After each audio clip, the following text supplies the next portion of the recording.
Hello and welcome to Call of Cthulhu. Going to be doing this game for my Wednesday and Thursday game. However, this stream is starting way later than I wanted to because where I live, they had to upgrade the switchboard for the power to the building, and it took them 13 hours to do it. So now I'm finally able to actually use things and and everything. So this first stream is going to be a short stream, and I'm going to make a start on this playthrough. And for this playthrough, the previous one was in June.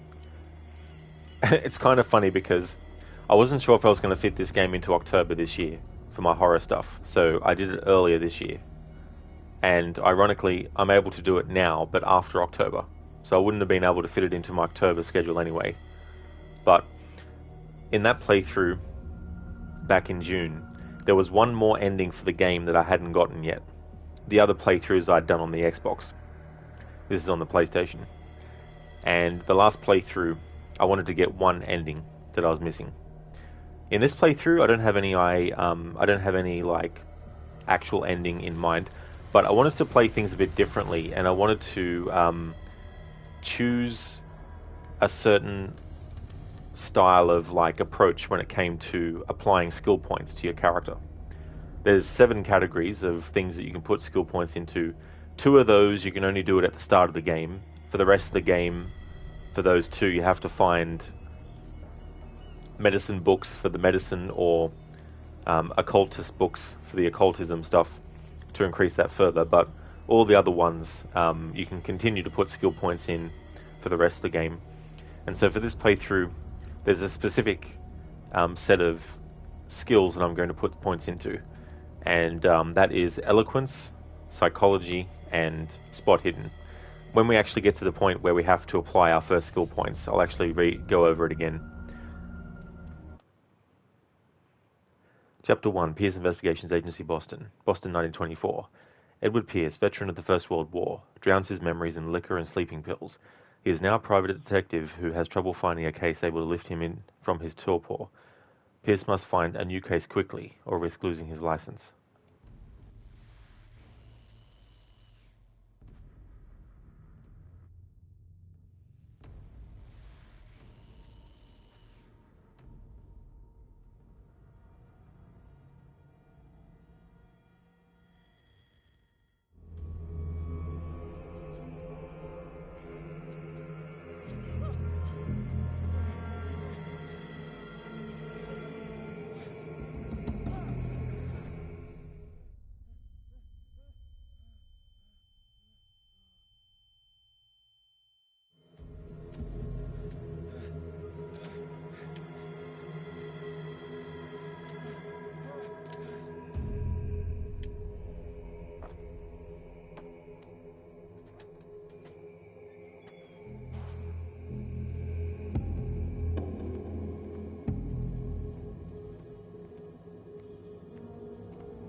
What a putrid offering.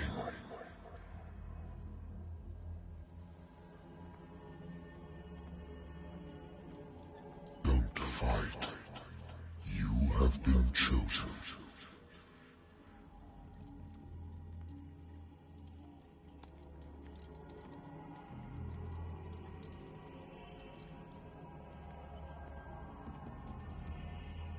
Behold.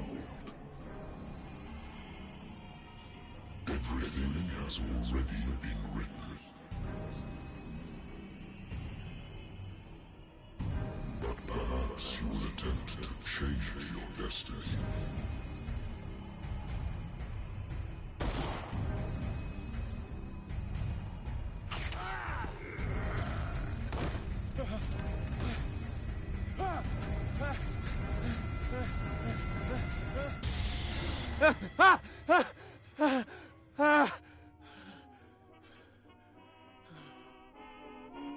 hate whiskey.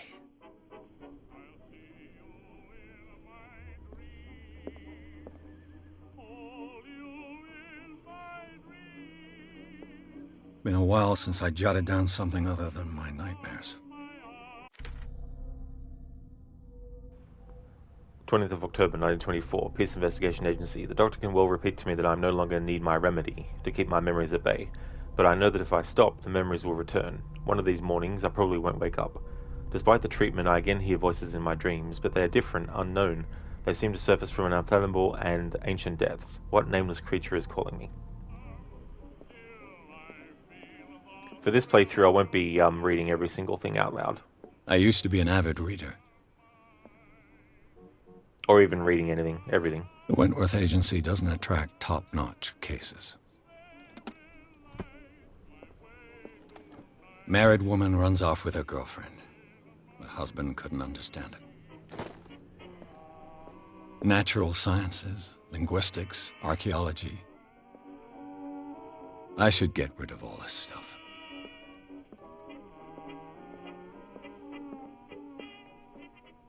The Lost Battalion. Holding your position and obeying orders. That isn't courage. I used to be an avid reader.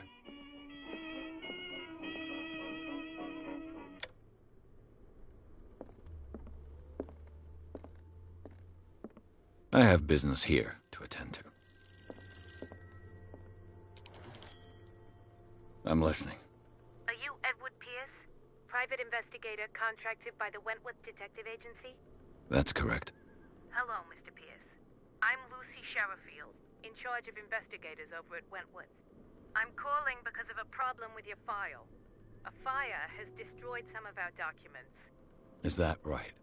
I'm so very sorry, but I have to collect your personal information yet again. I was hoping you would take Control, if you know what I mean.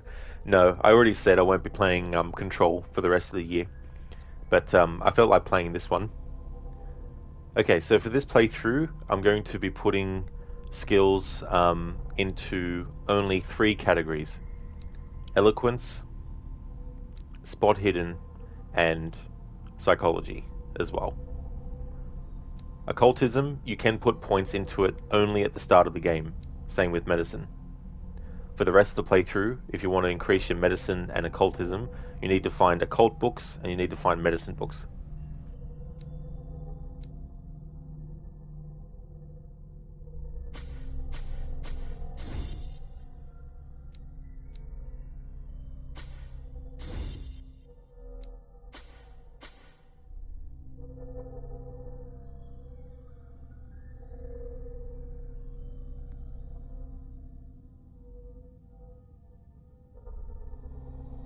Thank you for this information, Mr. Pierce.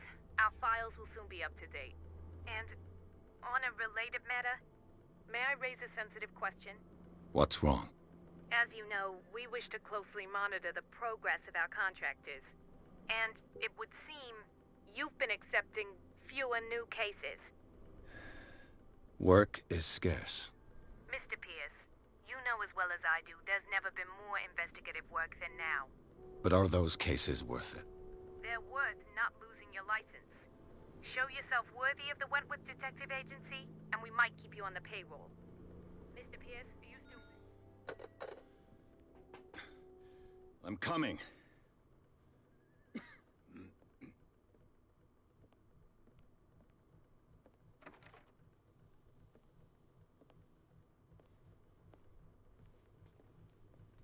Sir, I came here on the advice of a person whom I hold in high esteem, and I must say that I expected anything but a drunkard's lair.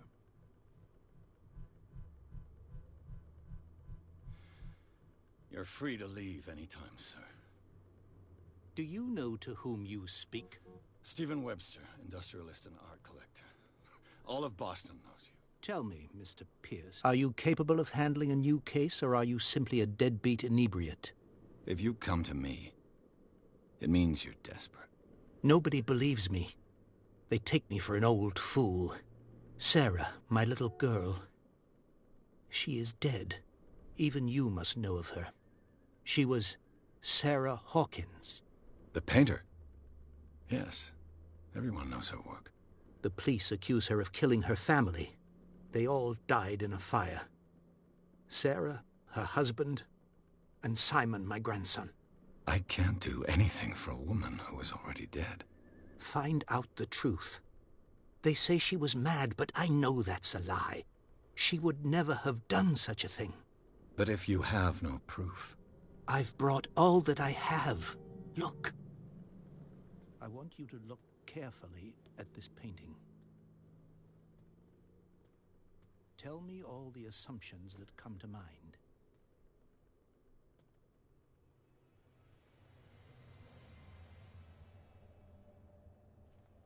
What am I supposed to find? Tell me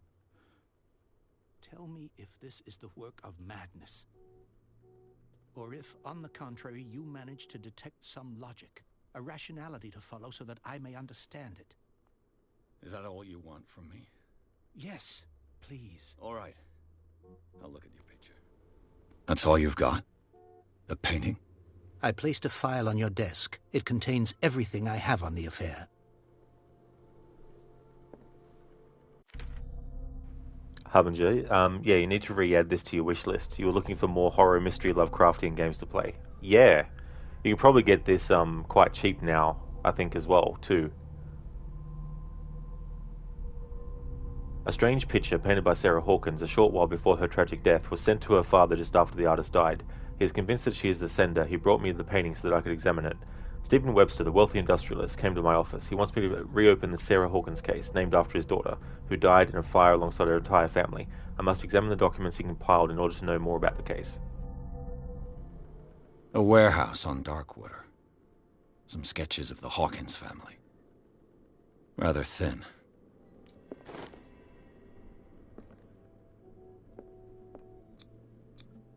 What's this symbol on the man's chest?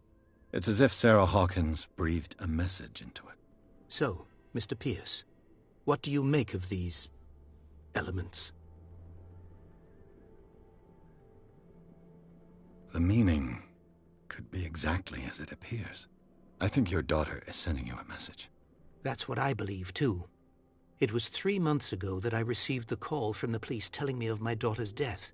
And yet a short while after, this painting was delivered to my home. The painting is linked to this case, can't you see? You must find the meaning behind all this. Her husband was a big deal on the island. But the police are sticking to the accident theory. Though they mentioned Sarah's mental state was fragile. I believe you are right, sir. This case is not as simple as it appears. I am aware of that. I believe there is more to this case than just an accident. You must tell me if what the police suggest about the mental state of your daughter is true. No. Sarah had visions. Everyone knew that. She never would have hurt a fly. She only thought she saw things. Saw things? What do you mean by that? I never knew what she meant by that. My daughter was an enigmatic figure, Mr. Pierce. You must find out the truth about her life and death. Darkwater. Never heard of the place. Where is that? It's a small, remote island off the coast of Boston. Sarah lived there with her son and her husband. I suppose you want to ship me off there. Darkwater holds the secret regarding my daughter, Mr. Pierce. You must uncover it. The sender's label mentions Warehouse 36. That's right. It came with Sarah's last painting. And you think your daughter could have been the sender? That is what you must find out. Go to Darkwater. Find Warehouse 36. I think I'm beginning to understand. I'm willing to do anything for my daughter to recover her honor. Quiet down. I'm on your side. Let's sum things up. An artist dies with her family in a house fire. Your only clue is a sort of promontory painting sent from Darkwater right before her death. Correct. And the rumors about her supposed folly. Which you don't totally deny. Find that warehouse. Find out the truth regarding Sarah Hawkins' death. You will be handsomely compensated. All right. I'll take the case. I'll go to Darkwater and look into the death of your daughter. Thank you, Mr. Pierce. I didn't expect any less coming from a man in your situation. Something's queer. But it's not like I have a choice. Darkwater. I think I've got a book on the North Atlantic. I'll no doubt find some information on this island in there. A good old story of blackmail in a speakeasy.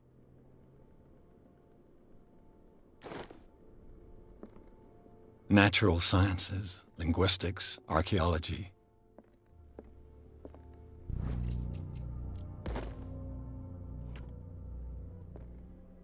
I used to be an avid reader.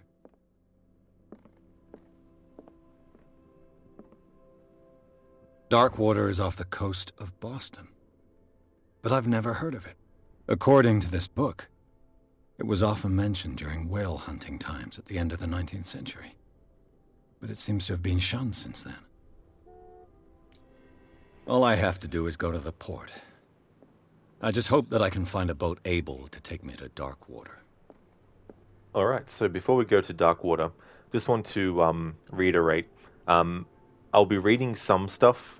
There will be some things that I'll pick up, and I'll just listen to the dialogue from the character speaking, and then I'll just exit out. I won't actually read it.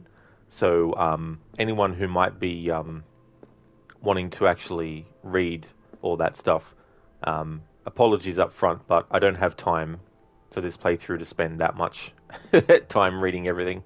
There's so much stuff to read. So this will just be covering the basics of stuff as we go through. There might be some stuff that I'll read, but not everything.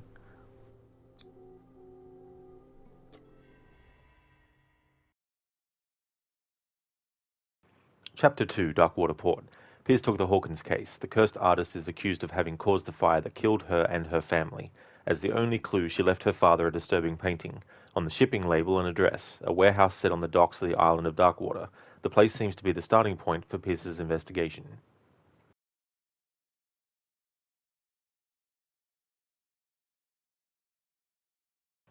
I like in this game how every time the loading screen finishes, it's enter madness, like it was at the start on the title screen, every time you go into a new chapter.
Almost there.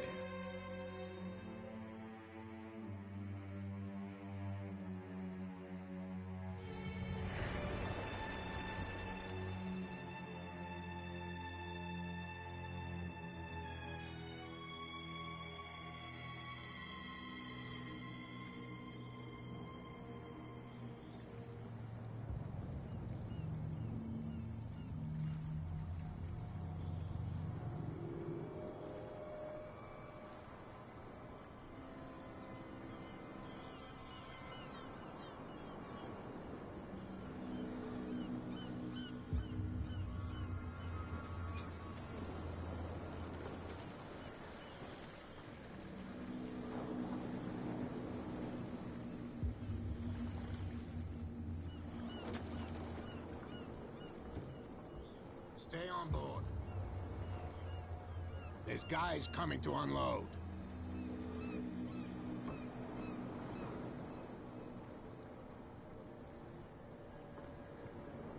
Well, Welcome to Darkwater Island, Mr. Pierce.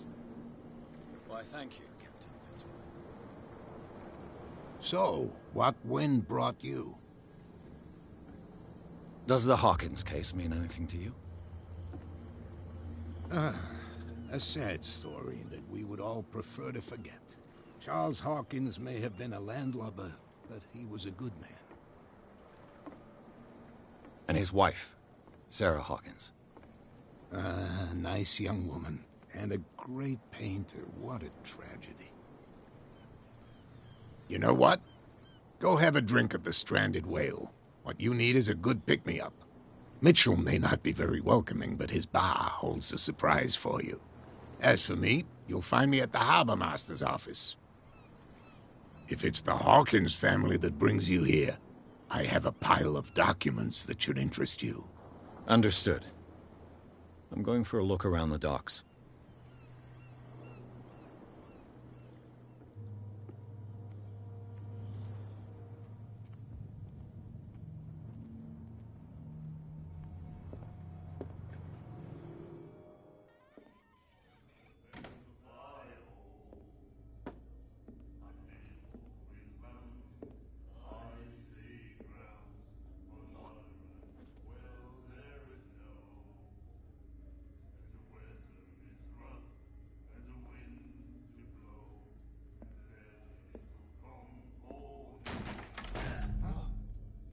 Hey, be careful.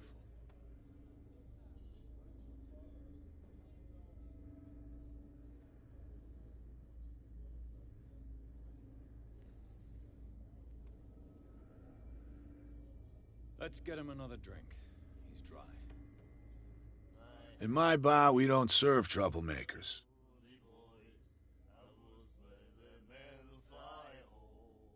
Pure instinct.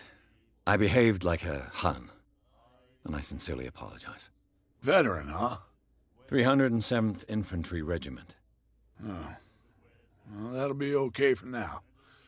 But the war is over. Try not to forget it. I'm here for information, not for a fight.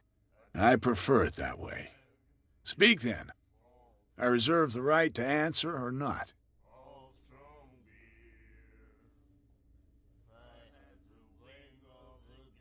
What can you tell me about her? We all knew she was famous on the mainland for her paintings. Never understood why. Then, I don't want to speak ill of the dead.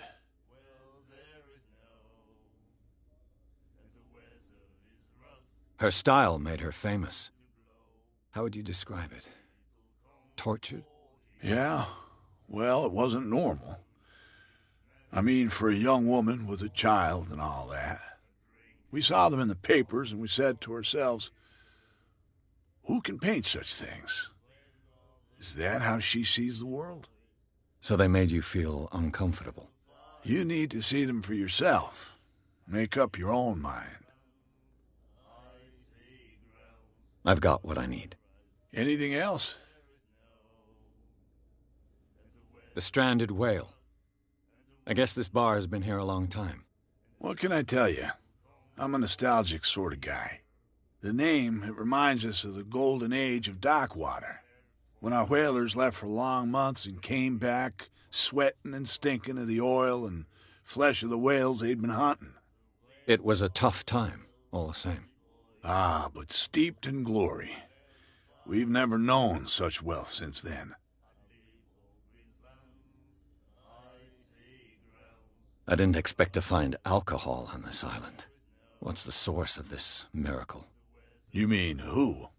Our source of supply wouldn't like me to betray them to the first comer. I'll tell nobody. She'd know it anyway. Anything else?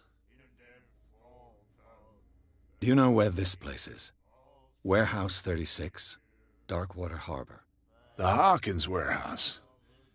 I see, yeah. If I were you, I wouldn't hang around there. Why not? First off, there are rumors. Sailors from around here say you can hear noises coming from the warehouse at night. Screams, that sort of thing. Screams? And that's not all. There's the fate of its owners and all the superstitions that go with it. but I'll say no more. Anything else? That'll be all for now.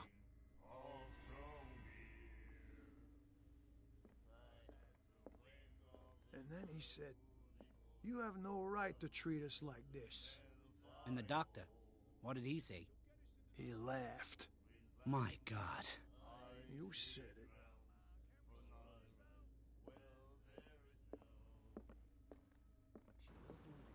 Hey there, Lucinda. How's it going this morning? You made it. Do you have your air conditioning back? Well, I actually don't have air conditioning, so it was no fan. But yeah, it was just crazy how long it took. It took about 13 hours for them to get it done.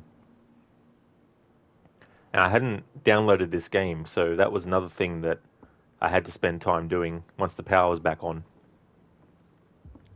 What? How do you live in Australia without an air conditioning? Well, sometimes it's hard, but the fan can be very helpful. That's for sure. So this is the game that I wanted to do. I'm doing a playthrough where I focus on 3 specific skills to upgrade as I go through, which is the it's under Pierce, that's right. So I'm putting all my points into Eloquence, Spot Hidden, and Psychology in this playthrough.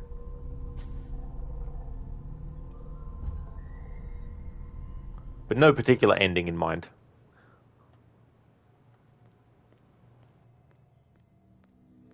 Gentlemen, please move back.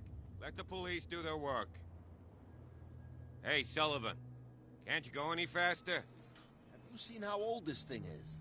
If we force it too much, we'll break everything. You can't do that. But it's only a fish. A fish? You've got no idea. Don't badmouth what you don't know, or you'll pay for it for sure. Okay, that's enough. Step back and let us do our job. That's no way to treat an omen. Oh yeah? He's gonna get us into trouble. You can't understand. You're not sailors. It's a sign. There's something coming. Something real bad. Don't put that beast back in the water, you shysters. You're crazy. They're cops. They can't understand. Damn You stupid shysters. idiots. Forget it. Nobody listens to us anyway. That's no way to treat an omen. The blood is just beginning to coagulate. It died a short time ago. Only a specialist would know what killed it. Don't put that beast back in the water, you shysters. You're crazy. They're cops. They can't understand. The same goes for you, sir. Move along.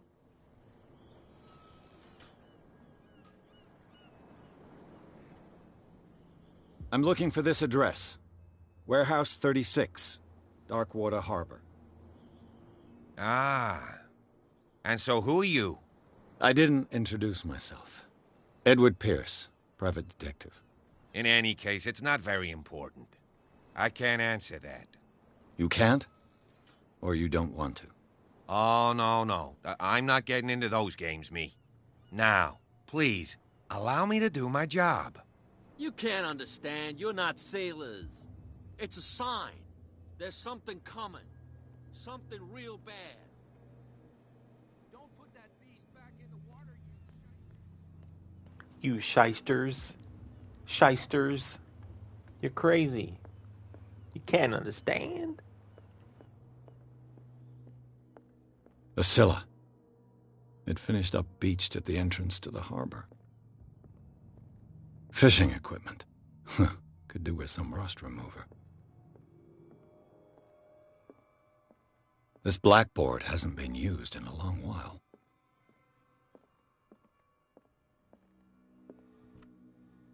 I wonder what Captain Fitzroy has got to say about this woman, Cat.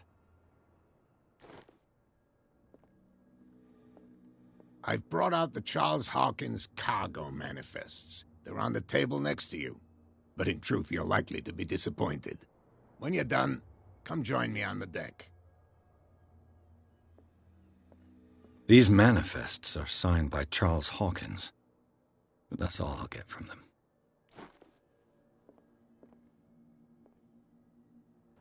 He teleported out of there. Just kidding.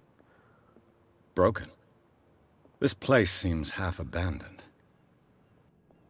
From here, I see everything that goes on in the harbor. The hard-working lives of my sailors, the fights at the stranded whale. Even the antics of these wharf rats don't escape me. It's you who lays down the law around here. Oh, I wouldn't go that far. I'm just the last serving captain on Darkwater. Tell me what I can do to help you. Your manifests have been blacked out. They're totally unreadable. Yeah, I saw that. I've got no idea who did it or why. I don't remember having countersigned anything special enough for someone to hide it. And why obliterate the dates, as well as the goods stored in the warehouse? You mean that the dates have some meaning? I know that Charles Hawkins was descended from a family of ship owners, and the island's fishing industry was hit badly. Indeed, we specialized in whaling, but no whalers went out to sea after the miraculous catch of 1847. So where did the Hawkins family get its money? Well, from what Charles inherited, I presume. Although, these dates on the manifests could indicate that he had contracts of another kind. With whom, I wonder?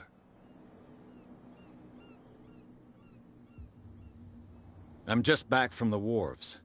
The dead killer whale is unsettling the sailors. Ah, yes. Us men of the sea are superstitious folk. Killer whales don't have many known predators. That's true. And normally, they're not found around here. But, you're gonna take me for a fool. Give it a try. Have you heard about the depths? Trenches that plunge into the earth, and that shelter creatures unlike any other. You're talking about mythology. Ha! Indeed, you're right. The police took the decision to put the killer whale back into the sea. You've got to understand them. They didn't know what to do with it. I think that was a mistake. Who says that whatever caused those wounds is no longer in these waters? You think we should have kept it? To look into the real cause of its death, at least. I found a threatening letter, signed by a certain cat. What? I don't mind you visiting my harbor master's office, but I'd prefer if you didn't go through my affairs. Are you being blackmailed? Not exactly, no. That shyster wants to make us pay protection money. With any success? I wouldn't say that, but she terrifies my men as much as her own. Can you not do anything to stop her? Don't you worry about that.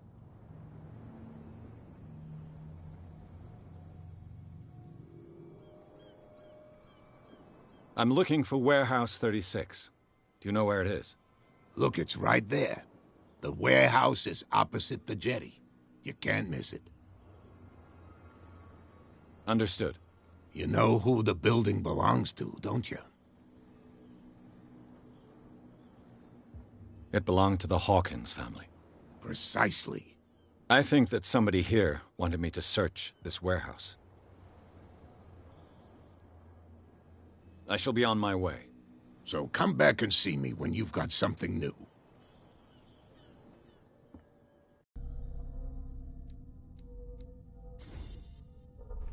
Alright, so this brings psychology up to the next level. So for this playthrough, I'm focusing on eloquence, spot hidden, and psychology. So eloquence is level 3, same with spot hidden and psychology as well.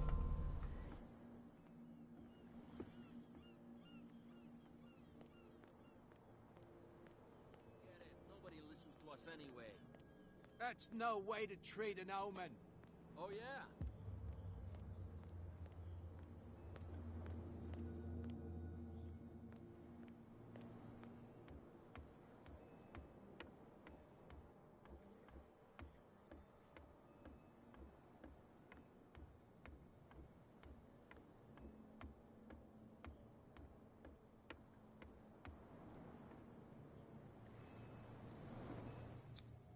St. Brendan, patron saint of sailors and travelers. Desecrated. I can't even say which language it's written in. Ah, You think darkness is your ally. You merely adopted the dark. I was born in it, molded by it. By the time I saw the light, I was already a man. By then, it was nothing to me but light. Hey E-Tone, thank you for redeeming the Bane impression. How's things going?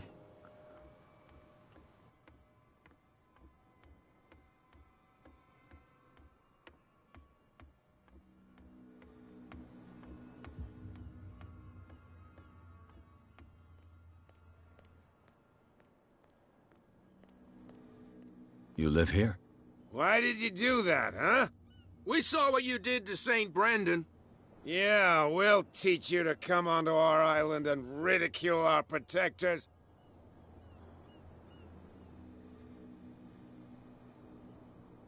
I respect your beliefs. Our beliefs? You mean you don't believe in God? That's irrelevant. That's what you think. There's you, our beloved statue, and then those two bozos behind us. Wait, now that I think about it, it's got to be them. There's one of them who's always going back and forth to the statue. Quieter. That's all we need for them to hear us. What brings you to dark water?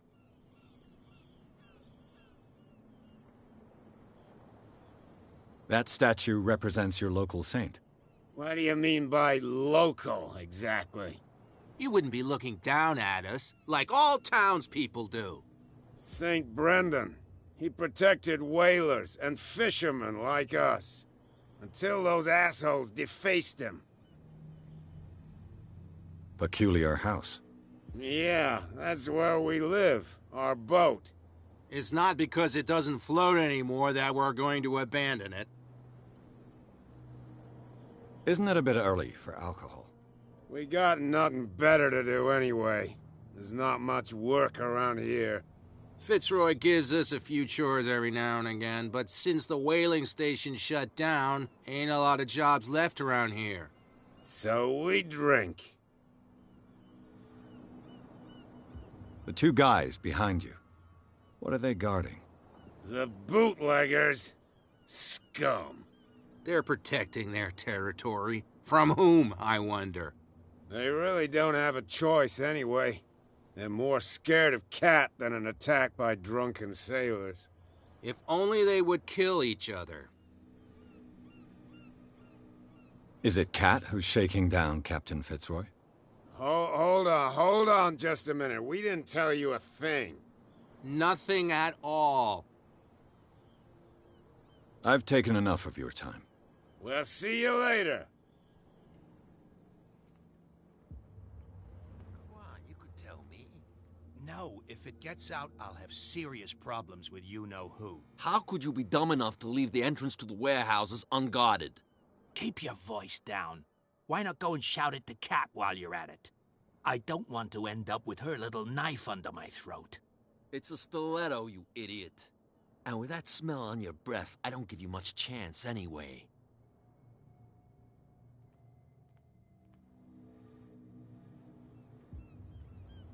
Who's this guy? No idea. You better keep it shut. What's with you wandering around here like a hungry dog? We saw you talking to the two soaks. Go die of thirst, the lot of you. It'll stink less.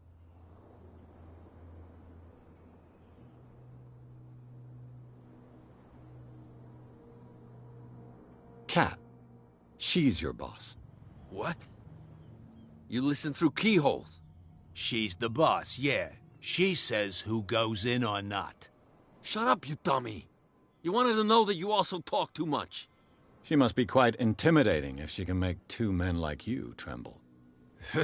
She redid the smile at the last one who wanted to get in. I hope he had a good dentist. No, you don't understand. She really cut him a new smile. But he only smiles with the left cheek.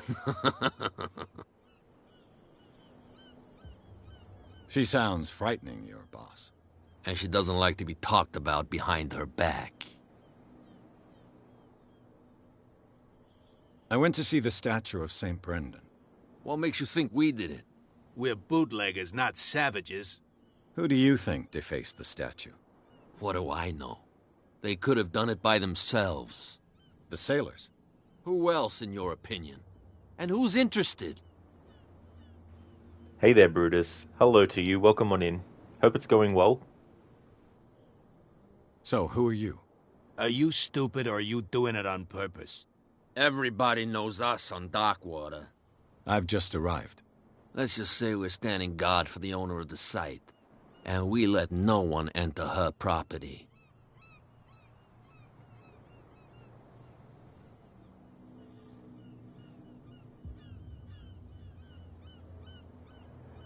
I've got to get inside. It's your boss who sent me. Oh, yeah? And why didn't she say anything to us? She sent me to see who's filching her stock. I don't know what you're talking about. You got no proof to back up your claims, and I'd advise you against snitching. If I can't get rid of those two, I'll have to look for another way. Alright, so even with eloquence at level 3 this early, it's not enough to get past them. Alright, so we'll have to go a different way. It's going well, Brutus? That's excellent. I'm glad to hear that. Yeah, I'm doing pretty good. Went pretty much the whole day without any electricity, though. They were upgrading the switchboard for the whole building where I live, so took them about 13 hours overall to get it all sorted. Nobody listens to us anyway. Yeah, very barbaric, Brutus. Oh, yeah.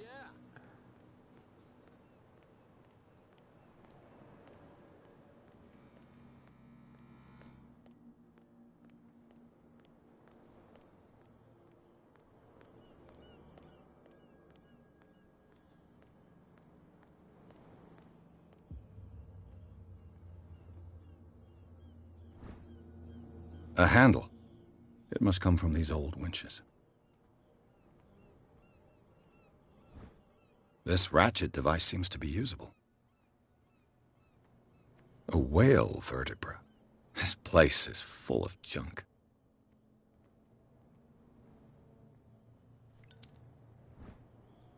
An old cogwheel. Rusty, but in working order.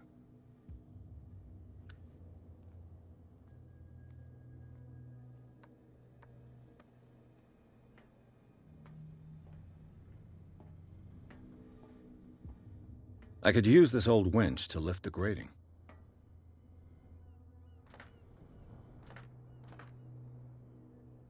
Looks like everything is in its place.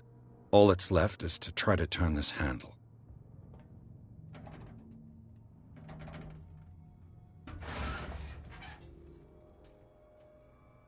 Damn, I broke Good one, Pierce. Jeez. Broke it. You were strong enough to make it move. It looks like there's a way in under this grate. Well, well. A little mouse has got lost on our turf. What gave you the crazy idea to come onto my turf?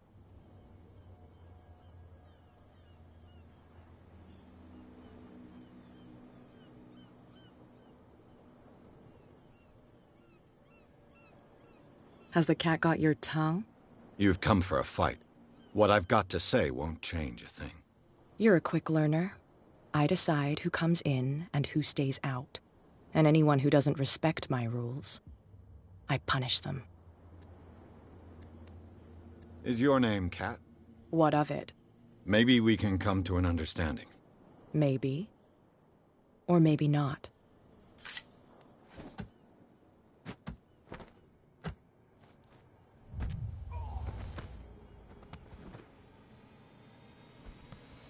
Get this joker out of here. He might have a little trouble walking on his own. Call yourself a soldier, Pierce? Jeez. Ugh. I'm getting careless. I didn't see that coming. If I want to get into this warehouse, I'm going to have to deal with her.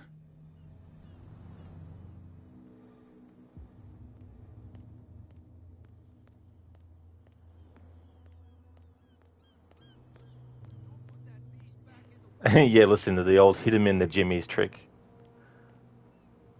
Where do you think you're going? I'm not here to hinder your work, officer. Edward Pierce, private detective. Sorry, we're all a little on edge today. What are you doing here? I'm investigating the death of the Hawkins family. Darn it. Why do you want to drag up all that stuff again? My investigation has led me to this warehouse. That case was closed months ago. What more can you say about the death of the Hawkins family? Not much more than what everyone knows. I wasn't on the case. They were all burnt to death, right? Up at their place. The whole mansion went up in flames. Don't get it into your head to go wandering around up there. It's dangerous. What do you mean by that?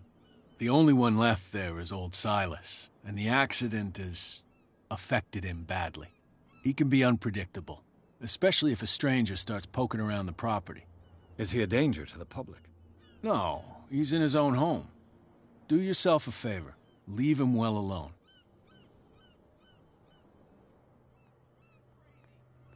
Cops, they can't understand.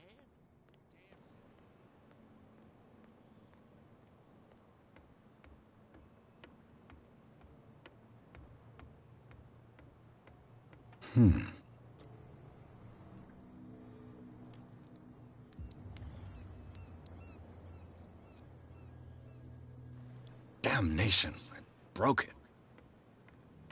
This playthrough is turning into playing Edward Pierce like he's Inspector Clouseau from the Pink Panther movies. Can't pick a door. Can't take on someone with a knife. Can't move a handle without breaking it. That's all shit that would happen to me. Listen to worst detective ever. Yeah. And damn it, Bruce, I hate that trick. Yeah. Such an annoying trick. You love the Pink Panther movies. I don't blame you. Yeah, I haven't seen them all, including the remake and the sequel to that, but I've seen some of them. I bet you don't see one like her every day, do you? Yes. Kat is an extraordinary woman. Damn right. There's nobody more intimidating than her on the docks. Except the captain, of course. But you're lucky that she left you alive. She must think that you can be of use to her. With that, please do excuse me, because I'd prefer not to be seen talking with you for too long.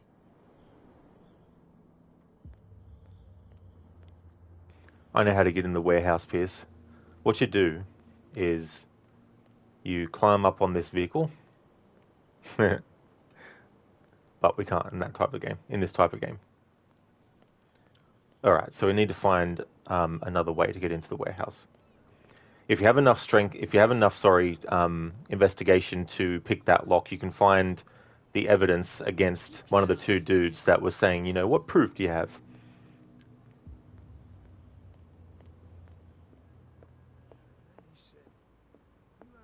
What? Another break? Hey, Mitchell! A drink for our new friend. I owe you. You don't know how to fight, but at least you've got guts. Yeah. Aching guts. Huh. I've got them too. But you don't hear me whining like a pooch who's lost its leash. You didn't back down. It's something that I respect. So understand by that. If I catch you again, you'll carry a more permanent reminder of our encounter. Tell me, what brings you to Darkwater? I'm investigating the deaths of the Hawkins family. It's very nice of you to tell me the truth so openly, but it's also really stupid of you. You really don't seem to know the area. Let me give you a little advice. If you want to survive more than a day in this rat hole, avoid talking about them to the first people you meet. I need to get into the Hawkins warehouse. You're out of luck. It's on my turf. It's precisely for that reason that I've come to see you. Are you pulling my leg?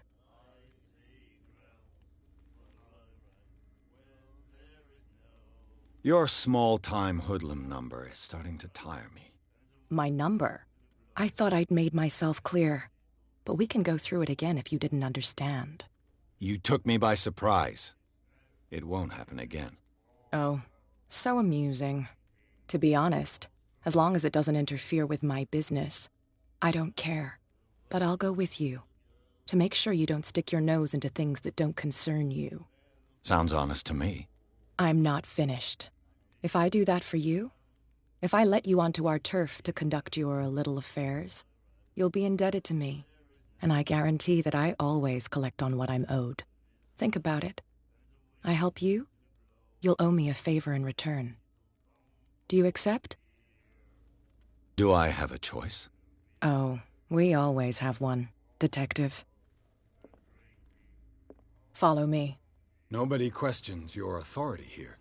I was given to believe that Fitzroy stood up to you. That dope tried to save face in front of his sailors. They revere their brave captain as they do their old statues. But sooner or later, all statues get buried in bird shit, and nobody cares. And the police? They do nothing to stop you? The local cops? The cops drink like everyone else, sweetheart. They know where their interests lie. Apart from that pig-headed Bradley, I don't know whether to admire his stubbornness or to have pity on him. Don't put that beast back in the water, you shysters. Well, I've never had this outcome in a playthrough before. Using Cat to get into the warehouse. Damn stupid idiots. Forget it. Nobody listens to us anyway. That's not a way to treat an old man. You can't understand.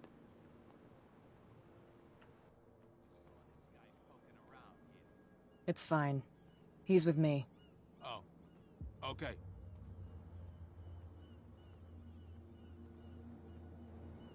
See? He was telling the truth.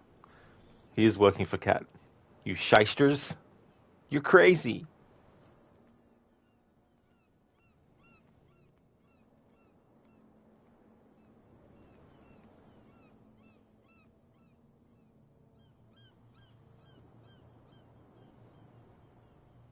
Be a gentleman and move that for me.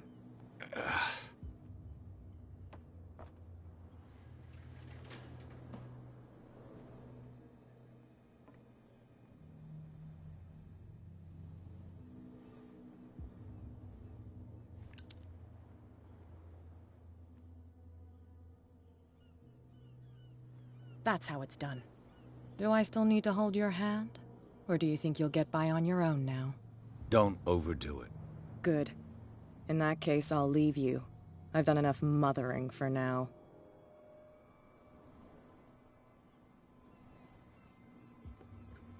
Ugh, this place stinks. What is the connection between this place and the Sarah Hawkins case?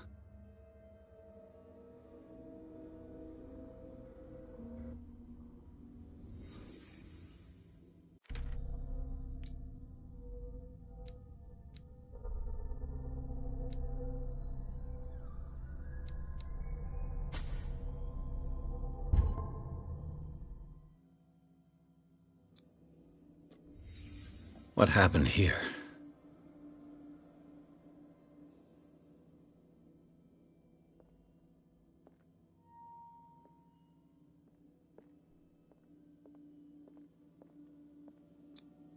Who has enough money to buy painkillers, but stays in a place like this?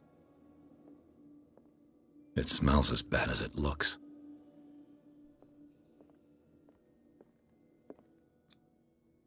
What is this picture of Charles and Sarah Hawkins doing here?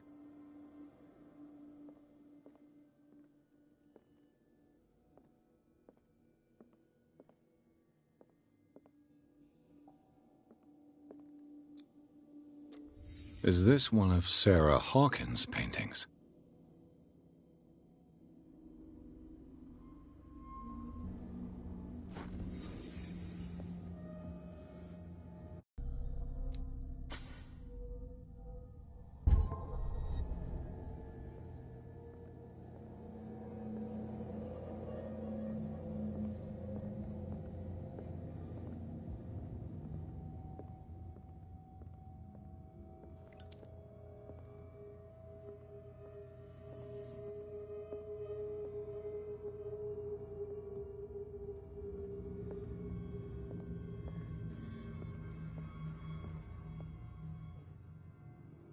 Someone has settled in here.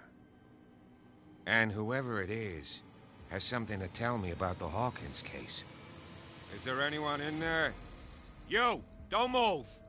Detective Pierce. I told you to stay away from this warehouse.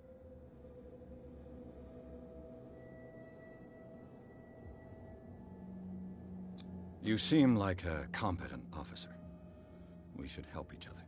You're trying to manipulate me, Mr. Pierce. I hate to be taken for a fool. All right, Inspector Lestrade. Let me take a more direct approach. Can you explain what this painting is doing here? This strange portrait. Wait, I know it. It was in the Hawkins mansion when we came to investigate the fire.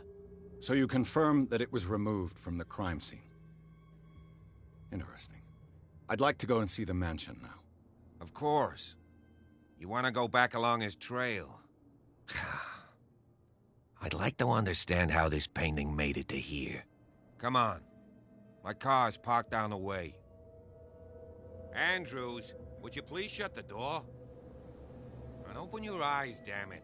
This guy went right under your nose. God damn it. Her again. This case has nothing to do with you, Baker. Clear the passage or I'll shut you up for obstruction. Officer Bradley, you've finally grown a pair. Too bad you're too fat to see them down there. Why, you? Come on, keep the smile. You don't want to force me to widen it. Okay, I get it. Can we go to the mansion now? I thought I'd straightened you out, mister. I am disappointed, but we'll meet again. Is it far, this mansion? Look behind you, at the top of the ridge. You see the building? That's the Hawkins mansion. Come on, we got some driving to do. Listen to hashtag burn. Chapter 3, Garden of the Hawkins Mansion. Pierce managed to get into the warehouse. The place thought to be abandoned revealed some surprises, signs of recent occupation as well as a partly charred painting. Interrupted in his searching by Officer Bradley, Pierce convinced him to join his investigation. The police officer is willing to drive the detective to the Hawkins mansion.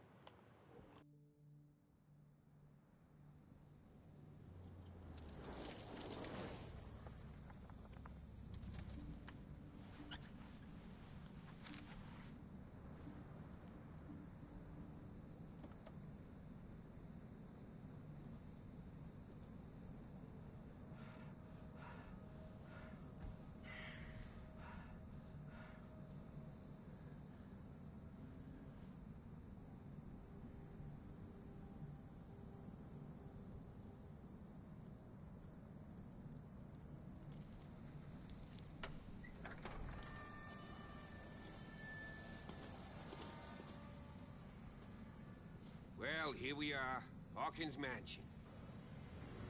Wow, what a mansion.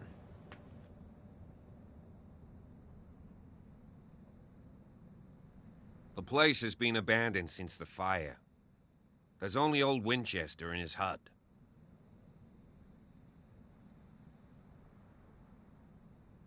Your partner, Andrews, warned me against him. You managed to get something out of that bum? I'll end up asking you for advice. He talks too much. He inferred that old Silas was slightly unhinged. That's not far off the mark, I suppose. But kinda unfair at the same time. You know, Silas Winchester has been working for the Hawkins family as far back as I can remember. Charles was like a son to him. The day of the fire, he lost his whole family. So he's got nowhere to go. And, as you'll see, in a way, he's still watching over them. Is there anything else you want to ask me? Or do you want to go up there? You're the one who looked after the Hawkins case. Don't think I was trying to hide it. It's just that this discovery shakes my convictions. That's why you're so keen to find out who removed the painting from the mansion. Yes. If something escaped us, or if there's been a law enforcement error, then it's up to the police to make good its mistake. Anything else? I see no scorched trees or fire damage on the building. You're pretty damn observant, ain't you? The fire was quickly contained. Old Silas acted as soon as he could. Not soon enough to save the Hawkins. They were trapped in the drawing room. And don't go troubling Silas anymore. His guilt torments him enough as it is. Are we gonna take a closer look at this mansion, or do you have other questions? Listen, Bradley, I'm the one asking questions around here, not you. You won't get me to believe that it looked any better 3 months ago. It's a very old building, you know? Its foundations would probably date from the arrival of the first settlers. It's got nothing to do with Charles Hawkins' debts. Ha! You've already begun to nose around it, would seem. So, since you already know it, the Hawkins family couldn't afford the upkeep of this house. It remains to be seen what they did with all their money. I wager it was Charles Hawkins' travels. Let's go up there. Unless you still have questions. Oi, I asked the questions. Night falls quickly here, and I want to be able to see when we arrive. I'll go with you, if only to reassure Silas. Why not? You can help. Right. Let's go.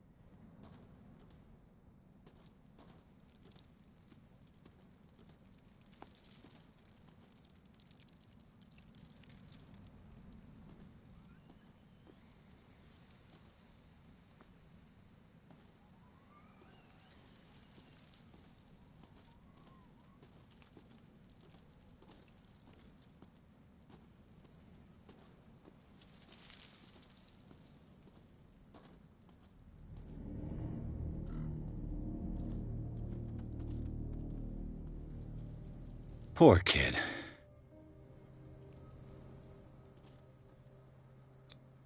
Charles Hawkins' grave. Who could have done this? I told you. Silas Winchester is still watching over the Hawkins family. I must say, it's pretty gloomy. So, Detective, does this place inspire any thoughts? Why were they buried here? I was given to believe that it was Charles Hawkins' wish. Strange idea. I imagine Webster wasn't too pleased. Mrs. Hawkins' father? It's said that he's devastated. Let's go to the mansion. Please give me a minute. I didn't expect to set foot back here after the burial. What kind of deranged individual would defile this sanctuary? And steal a burnt painting? I don't see Silas doing such a thing. Let alone allowing it. Even that broad baker is above that. Lord, have pity on this poor family. It's the burnt paper bandit. Or the burnt painting bandit. He did it. The flowers on Sarah Hawkins' grave are fresh. The old caretaker must be very attached to her.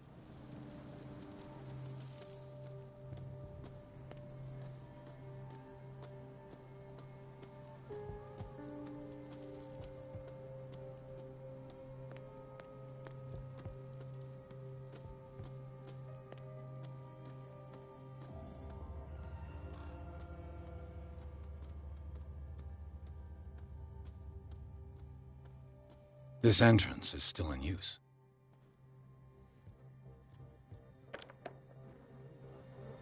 Whoa! Whoa! You were trying to force the door, you nosy prick! Easy, sir, all right? Put down the axe. You know what we do with rubble like you? We gut them. Dump them into the ocean. Whoa!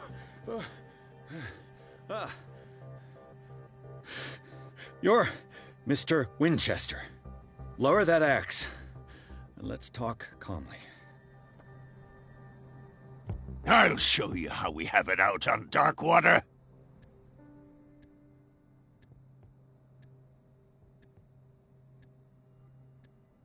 You haven't forgiven yourself. You stay here to honor the memory of the deceased. That's true. I want no more violence. No more tragedy. It's painful to be the last one left. You don't know how right you are. Understood. I'm listening. The police report describes a domestic accident. But Stephen Webster has several reasons to believe that this may not be the case. Webster is as stubborn as an old mule. And I did tell him that we should let the dead rest in peace. He wants to restore the reputation of his daughter. I just need to see where the fire started. No, I can't let you in. The mansion isn't safe. That's why you barricaded the entrance. That's right. And this door? It's locked, and I make sure it stays that way.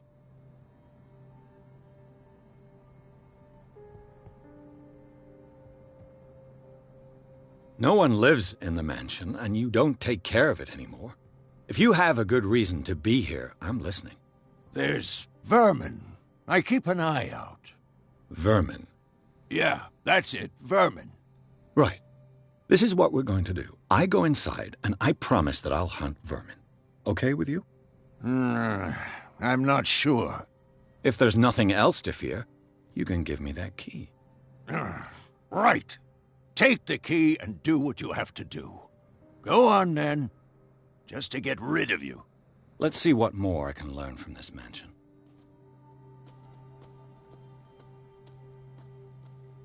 Pierce, shall we enter?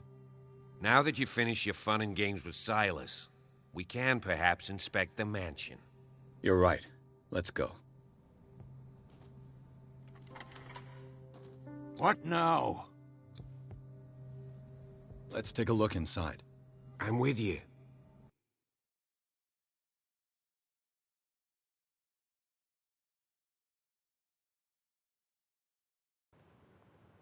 Chapter 3, Hawkins Mansion. Pierce and Officer Bradley explored the gardens of the Hawkins Mansion. The family lies in the graveyard of the property, guarded by Silas Winchester. The old caretaker, still faithful to his employers, keeps watch on the place, armed with his axe. Pierce and Bradley manage to calm him down and, finally, get hold of the key to the Hawkins Mansion. They enter the building, looking for the scene of the fire. We don't know where Barry is. Follow me. I know the place. Who left this light on?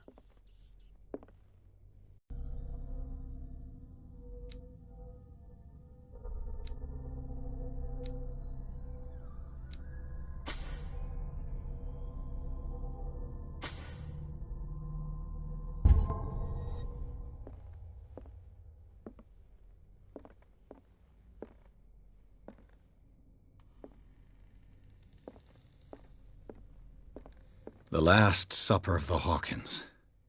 What does this tell me?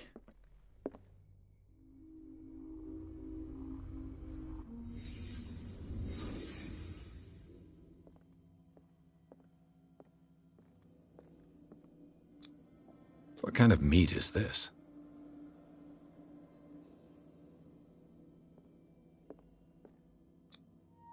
This place is for the head of the family, Charles Hawkins.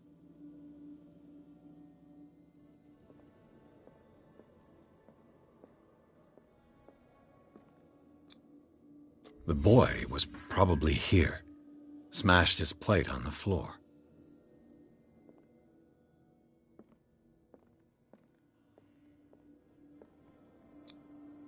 Sarah Hawkins didn't eat.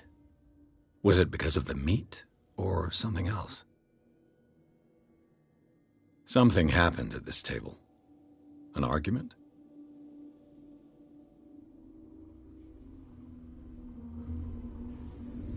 Hey, Pierce. Daydreaming again? Working, officer. This dinner table tells us a lot about the Hawkins family life. Well, we don't have all day. The scene of the fire is next door.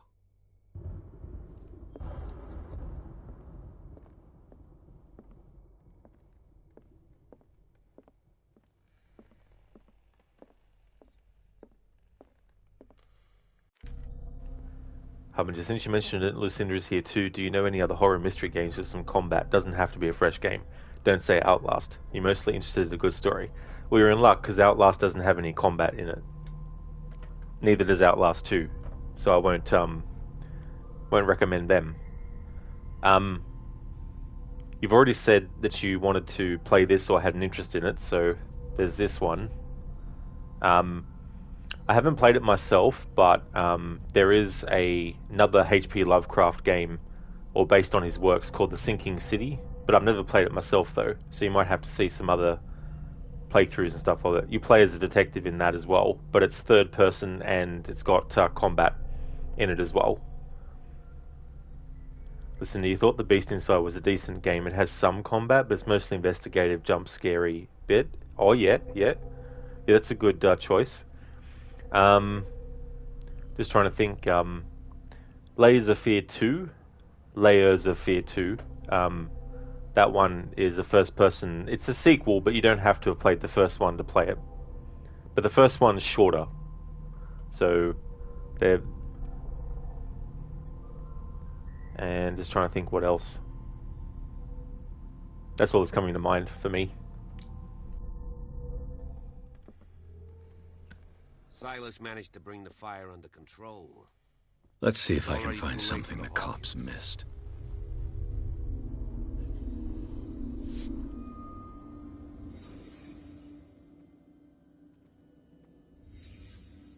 Did someone escape the fire? Was Charles Hawkins a heavy drinker?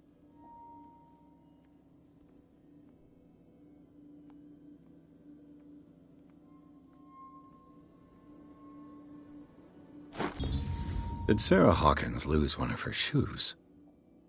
How? They had a fight. Why?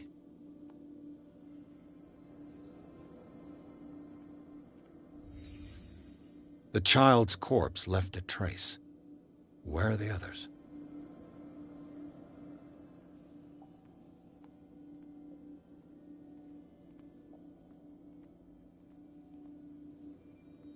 If the painting I found on the docks really came from here, how come it didn't burn?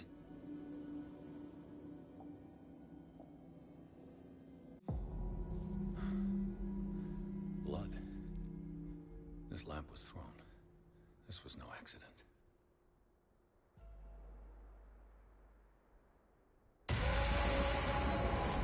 This was a fight.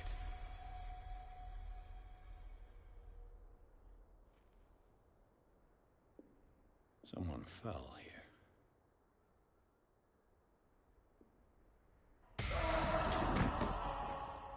A desperate attempt to flee.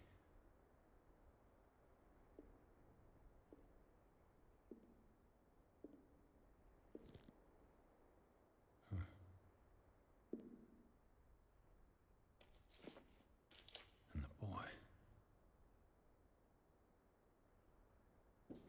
So, Detective, what do you make of it? I firmly believe this fire was more than just an accident. Huh. What's your theory?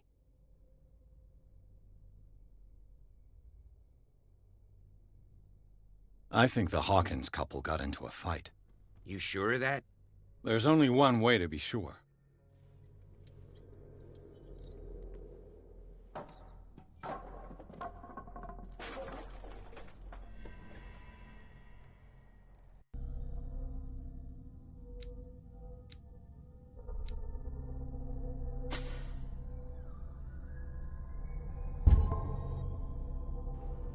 Harbinger, never heard of The Beast Inside, have to watch it.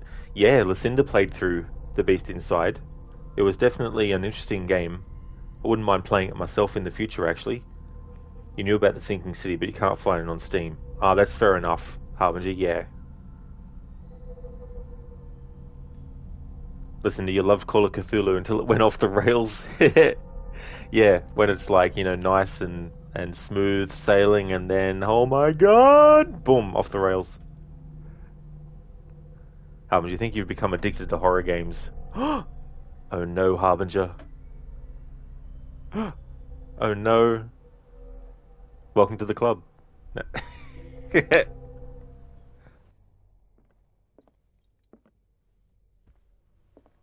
I just ask that you don't disturb anything. If Chief West found out about what we're doing, I'd be in serious trouble.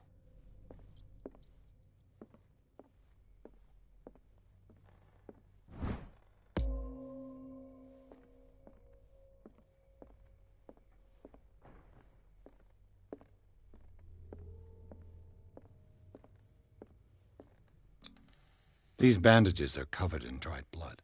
But whose?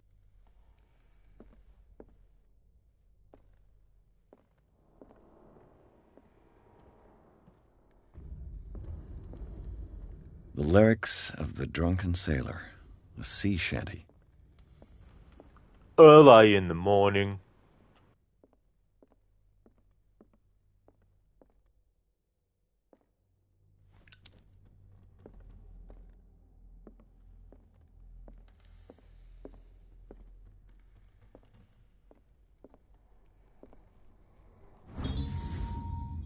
A crowbar could prove useful.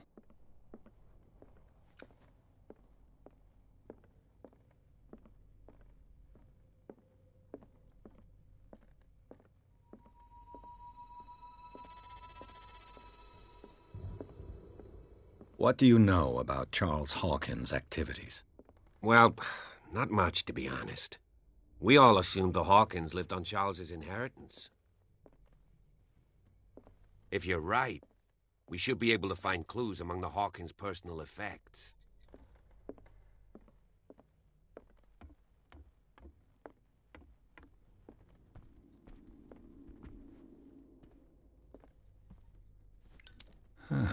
Greek mythology. Hecate, goddess of the dead, daughter of Tartarus, and mother of Scylla.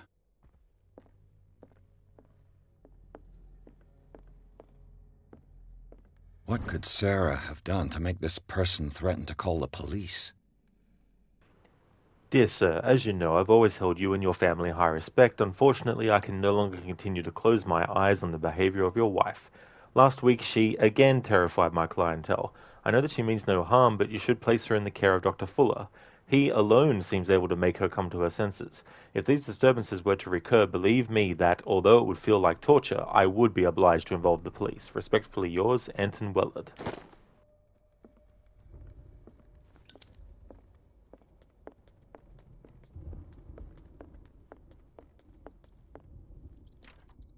Locked.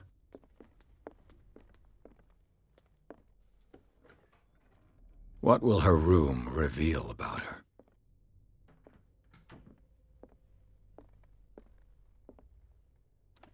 Barbiturates.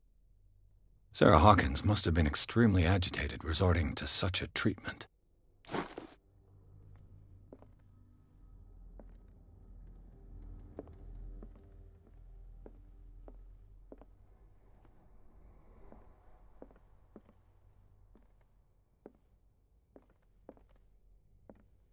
A barbiturate prescription from a certain Dr. Fuller. That's a massive dose. Was Sarah violent?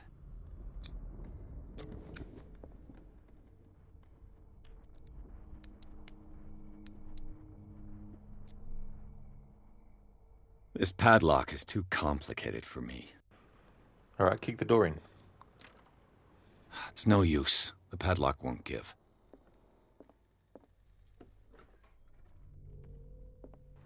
Get Silas's axe. Be like, here's Johnny. This door is locked. Think outside the box, Pierce.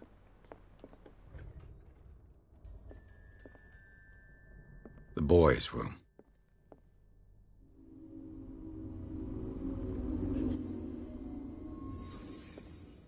A child's fort. From what threat was Simon protecting his world?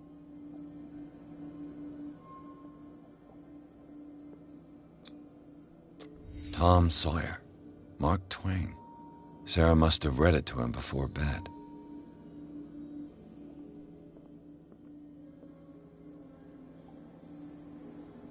This is the first instance of this song, which we hear later on.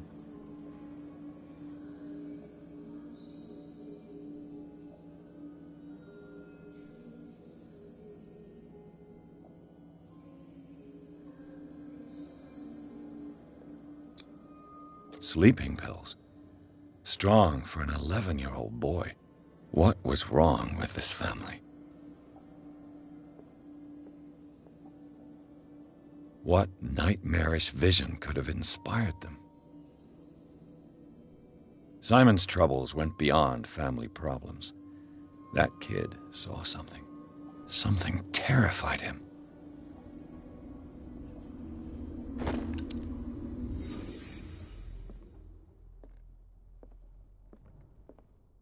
Listen, we'll see it later too. Yay, you're not wrong there.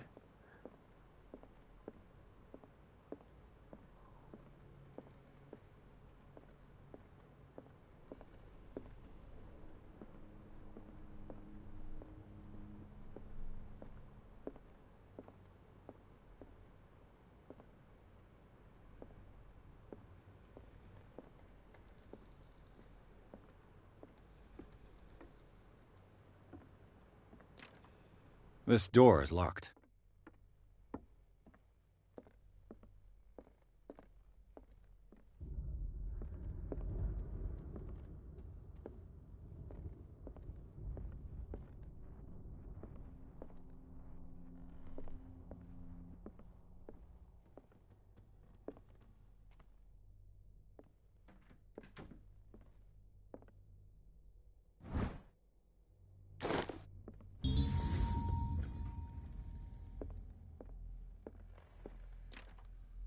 It's no use. The padlock won't give.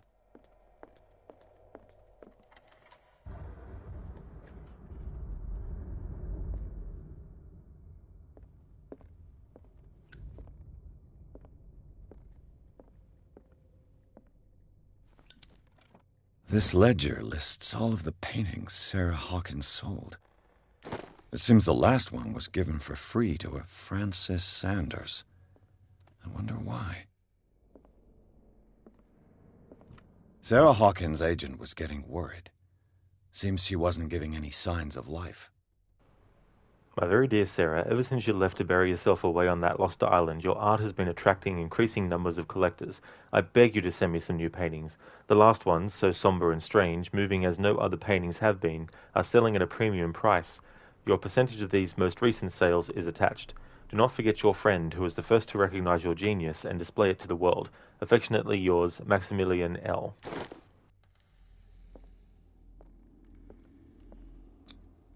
Was Sarah Hawkins interested in the occult?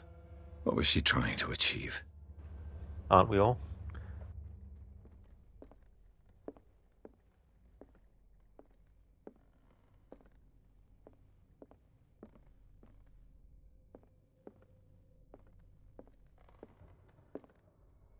Bradley?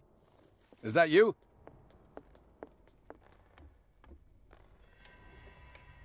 Is anyone there?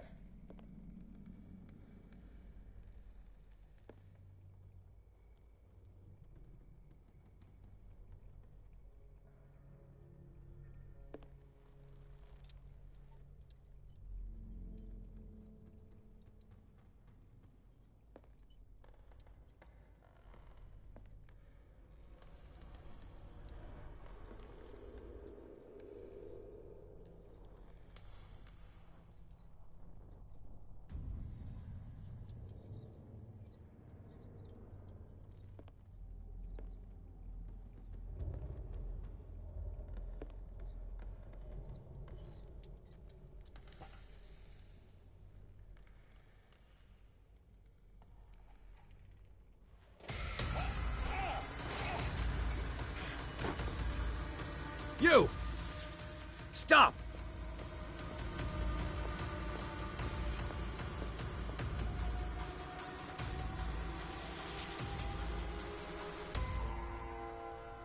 Bradley, did you see which way he went?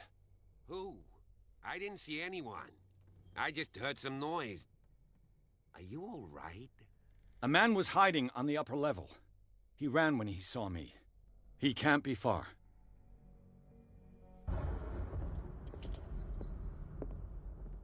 I'll cover you.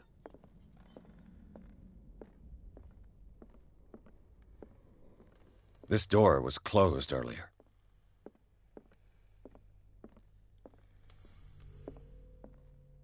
Where did he go?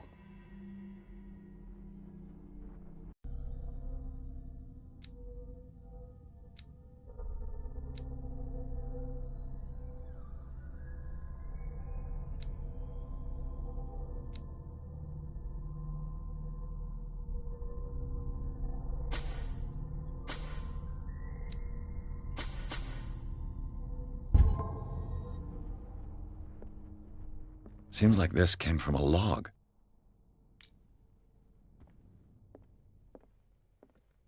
Clearly, Charles Hawkins knew Captain Fitzroy very well. I wonder who the man with the glasses is in the photograph. Probably another friend of Hawkins. Do you really think that your fugitive came in here? I don't see any way out.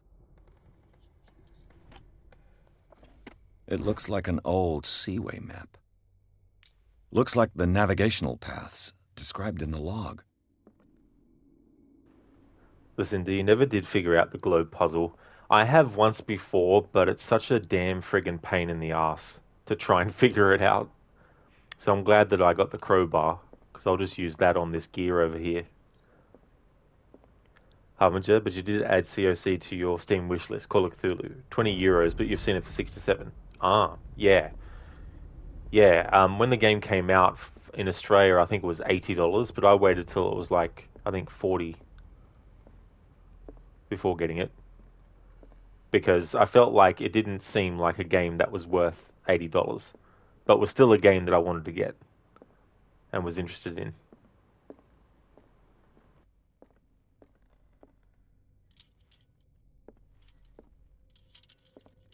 Have you seen the old maritime maps on Charles Hawkins' desk? Strange. No ship has left Darkwater's shore for years. Maybe he kept them for sentimental reasons. Charles Hawkins was a sort of traveler, right? More like an adventurer, I guess. He left for months, exploring remote places and abandoned temples. This panel is movable. Cogwheels. They must be linked to an opening mechanism. Probably a secret passage. I must find a way to activate the opening mechanism.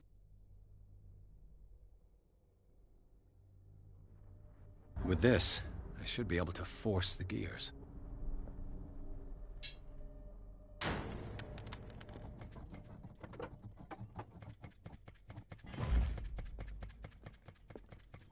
Well As done, if the bookcase has been moved several times. Have you seen the old maritime maps on Charles Hawkins' desk? Strange. No ship has left Darkwater's shore for years. Maybe he kept them for sentimental reasons.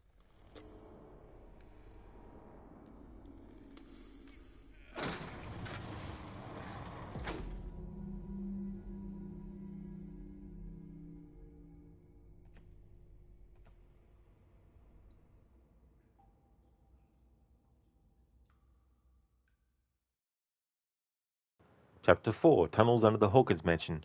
Inside the Hawkins Mansion, the scene of the fire revealed its secrets. Pierce and Officer Bradley, now on the trail of a survivor, had undertaken to search the place, looking for proof. When a hooded man leaped into Sarah Hawkins' workshop to steal a painting, detective and police officer set off after him. By following him to the office of Charles Hawkins, they discovered a secret passage. Pierce and Bradley entered the tunnel under the mansion. Secret passage. Under the manor. It's like a detective novel. That guy must have already gotten far. Yeah. And he had a direct means of entry to the crime scene. We must find him. What is this place? It's more than just a tunnel. 3 seats. Look. Someone's been here recently.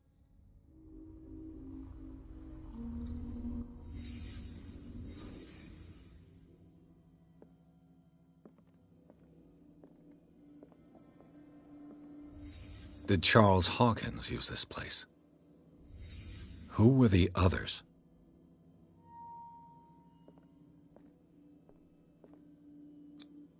What is this mask supposed to represent?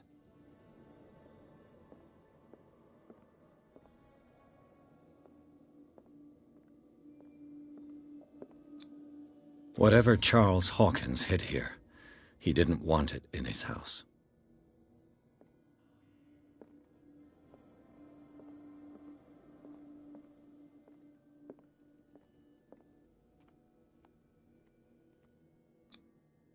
This piece of cloth is unmistakably from a dress.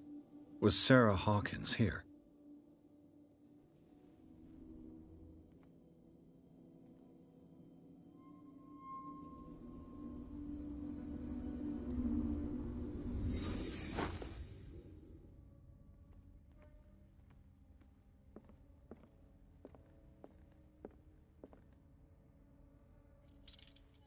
A disfigured saint. What does it mean?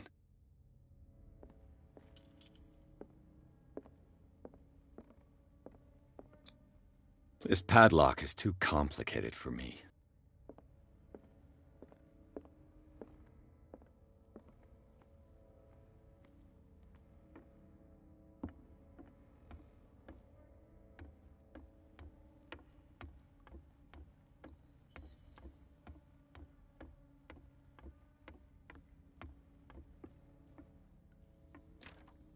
Of course. And something tells me that the key is climbing these steps. There's tunnels all over this island. Given the size of this cave, there's gotta be other entrances. The passage continues further down.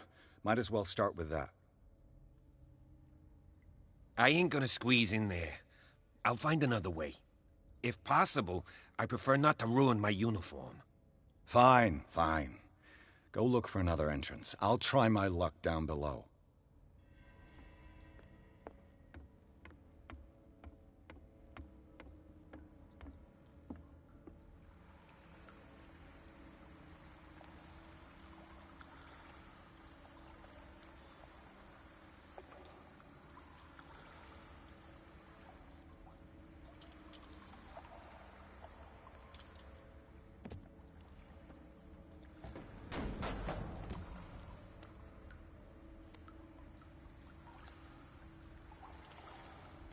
Lucinda, well, I don't want to ruin my detective's trench coat either, Bradley. It's a high-quality trench coat. I don't want to get this ruined.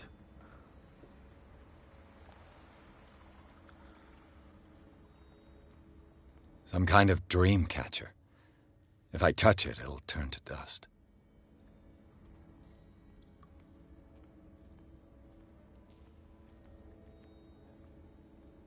A sad way to go.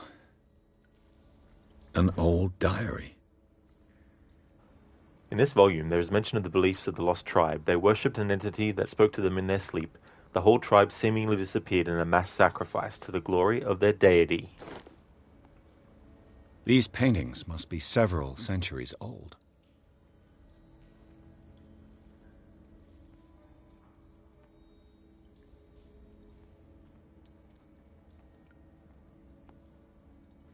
This monstrous creature must be an allegory.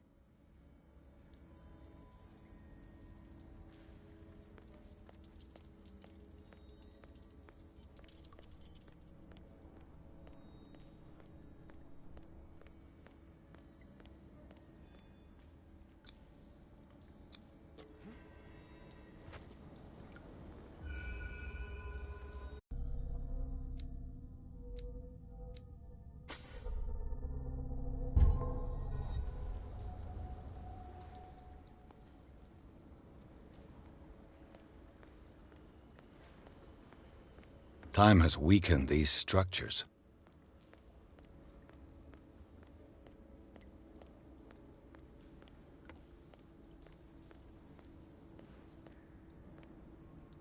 I don't have time to search them all.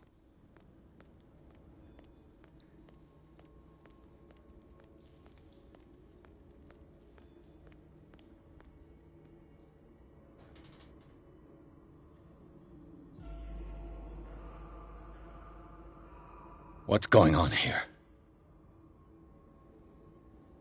Piers! Keep your voice down. We're not alone. Good God. What have you got me into? We'll see. I'll go on. Try to go down on your side. Yeah, there's a passage. I'll meet you at the bottom.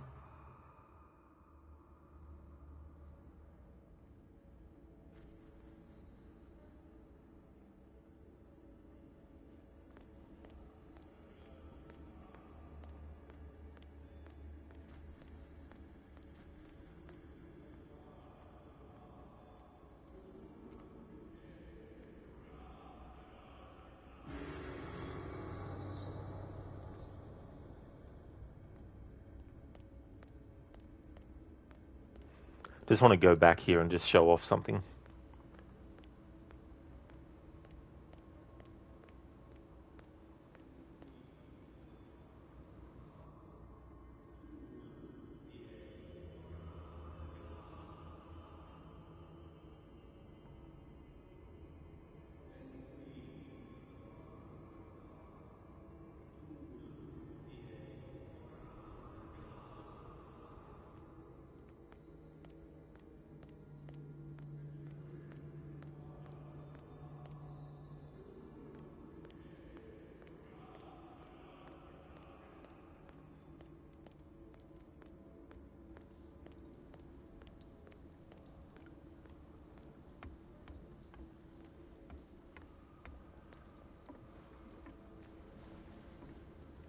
It looks like animal oil, but certainly not whale.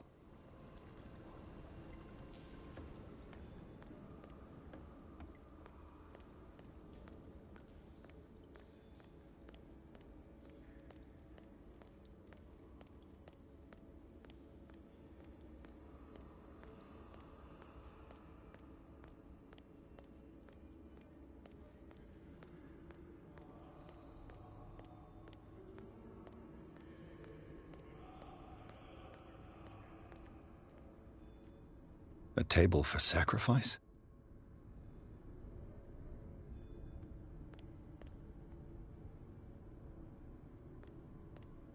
An engraved whalebone. A strange creature has been carved into it. Probably a figure of worship.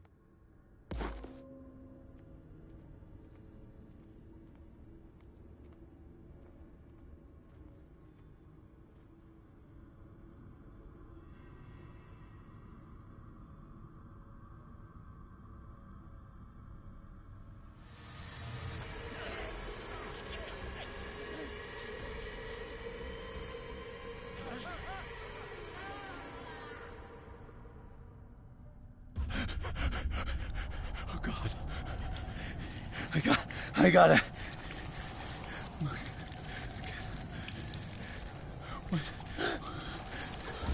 Oh, I can't breathe. What's happening? No, damn it! I must find a way out of here.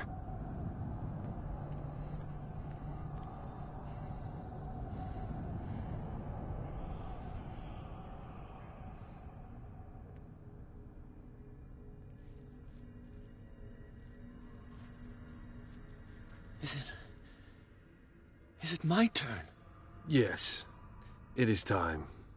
You will soon be one of us, if your body and mind are ready. I dream of it every night. I have constant visions. I am ready. Good enough.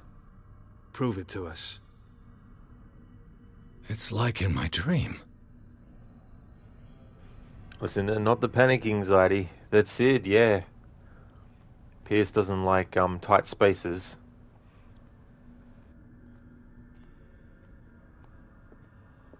It seems to have been used recently. Probably some sort of ritual.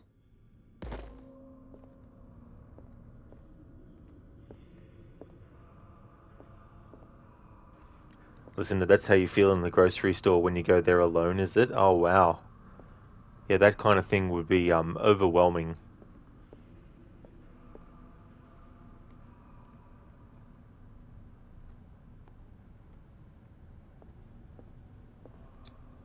I can't read Latin.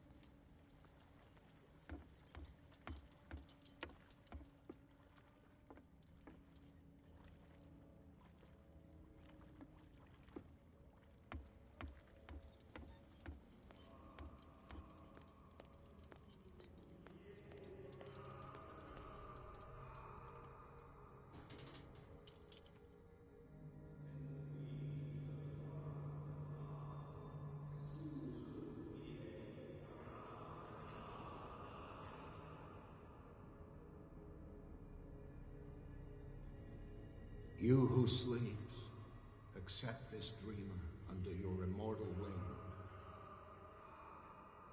Ya Cthulhu Nithsiha Fitag. Grant him your flesh and accept his, so that his body and yours may be one. Yibithink Hupadk Cthulhu Bithinkor. Grant him your mind and accept his, so that his mind and yours may be one. Yeloig Padk Cthulhu Loig Na. Grant him your dreams and accept his, so that the paths of your souls finally intertwine. Yor El Cthulhu Kashag. Let his soul guide you to us, just as your dreams guided it to you. Yor El Cthulhu Bug Shug. Let your dreamers open the way, so that the day finally comes when you will awaken. La Cthulhu Nafal Fatagan.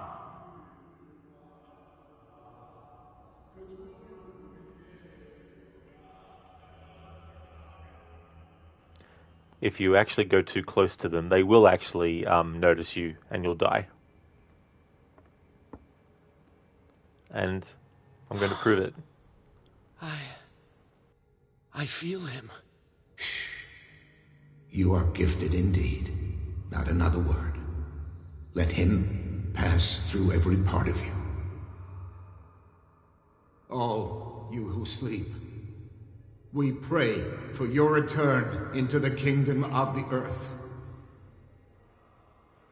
Stelbesna Cthulhu Kashok. So yeah, just to prove that you can be discovered. Hello there. He's here!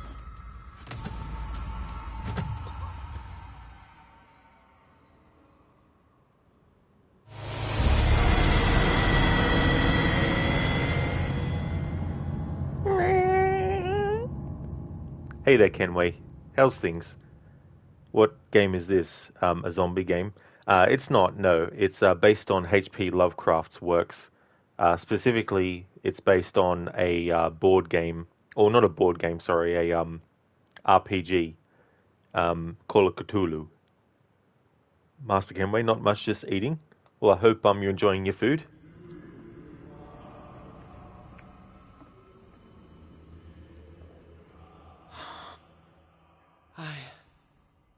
I feel him. You are gifted indeed. Bring me another more sacred. Let him pass through every part of you. All you who sleep, we pray for your Dead? return into the kingdom His of ritual earth. killed him. Where's the sense in that? We are ready for the ceremony. What about your protege? His awakening is complete. He will join you shortly.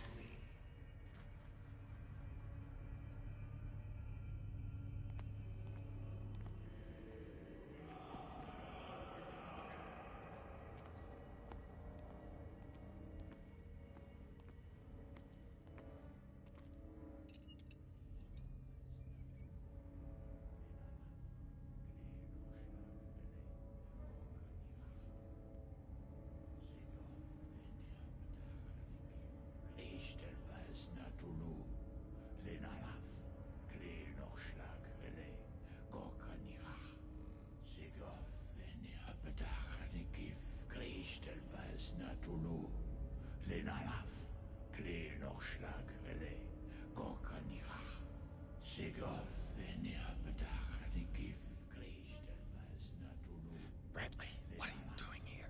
I saw two odd-looking guys coming down. Seemed up to no good. What in the world is this? An intruder! Oh, shit! Don't move! Police! Don't move!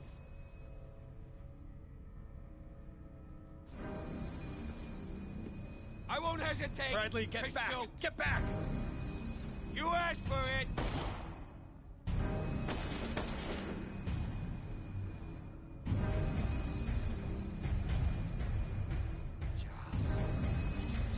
You shouldn't have seen this. Ah!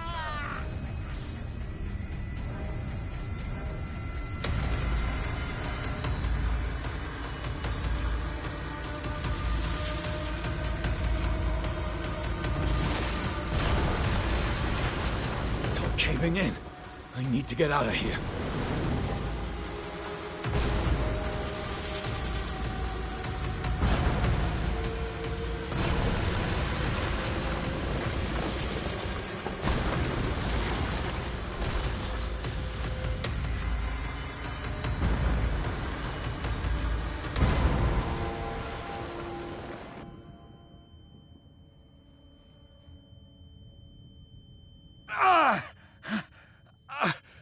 My leg!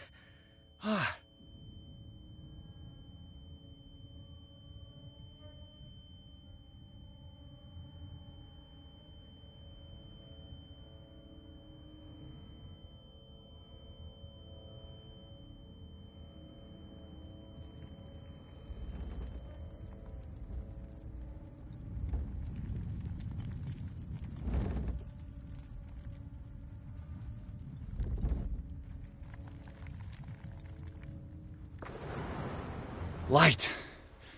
At last.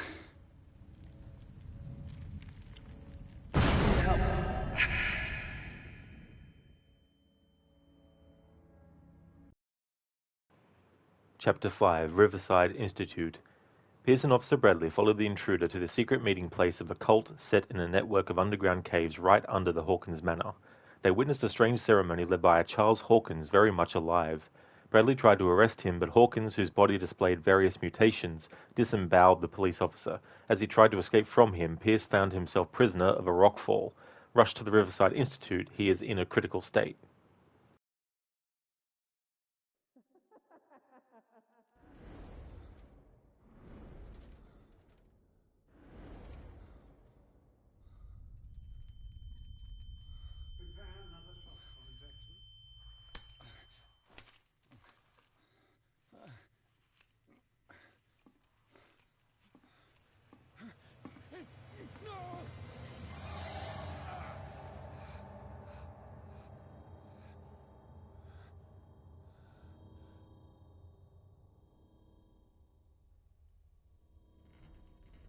He's having a seizure. He will survive. Strong subject. There,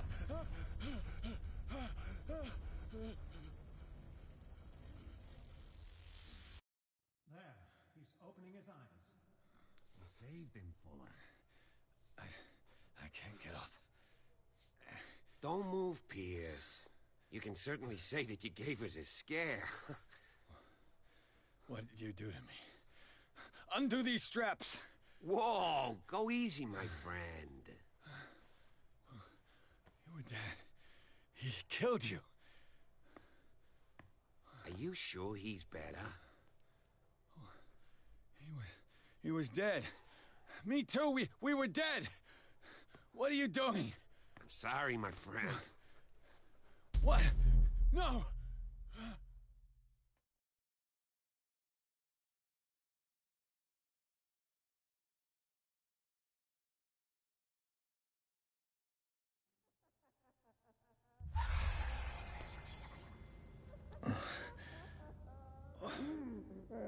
What happened to me?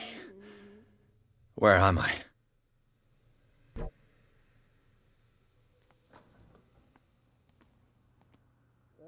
Mr. Sanders, you have to come with us. No, please. I can't leave here. You've got no choice, Sanders, and neither do we. No, you don't understand. If I go out, he'll see me. No, no! You're leaving this cell. Please. I don't want him to find me.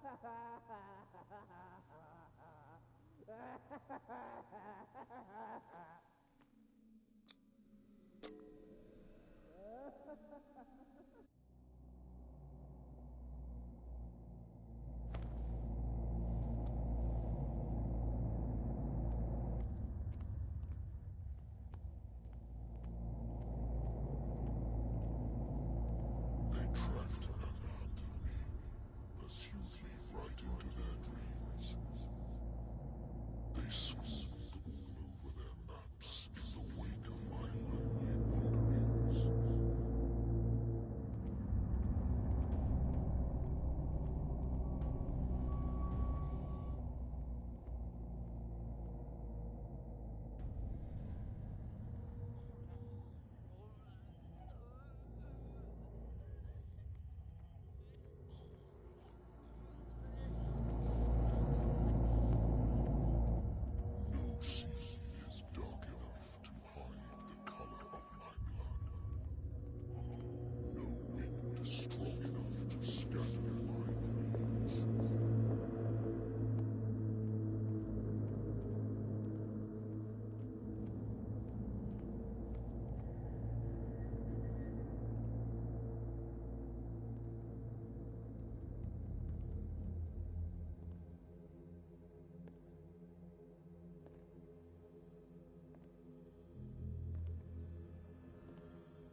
last of them rises up, you will choose.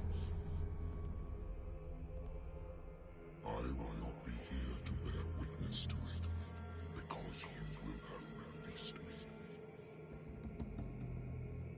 But the earth will resound to your cries, or theirs. Awake and free me.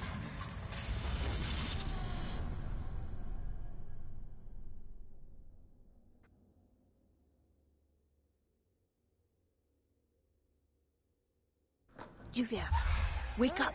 Come on, stand up. We don't have much time.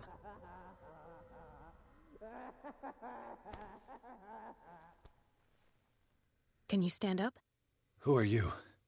A friend of Ethan Bradley. It was he who told me that you had been interned here. Wait. Bradley is really alive? I don't understand.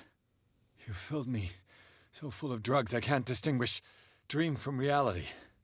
Please believe that I have nothing to do with these disgraceful treatments. Look, I don't have time to explain everything. I'm not really supposed to be here. And the same goes for you, according to Ethan. You must leave as soon as possible, and as unobtrusively as possible. I've brought you your clothes. Let me go ahead. We'll meet upstairs. Wait a minute.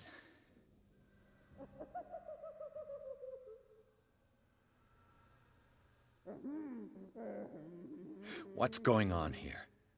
What do they do to the patients to make them so terrified? I would really like to know.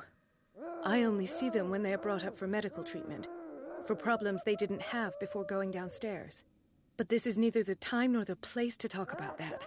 We must not stay here. There are 2 men standing guard near the stairs. It's the only way to the floor above. I shall try to distract them, and get at least one to come with me. All you need to do is to follow me as soon as the way is free. Understood.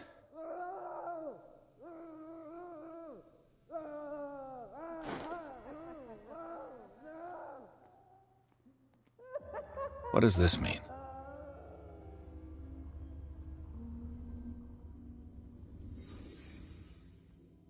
Am I in an asylum? What did they inject him with?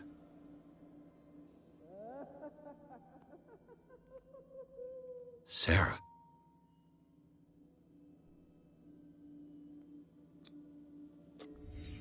Why the strange symbol repeated over and over?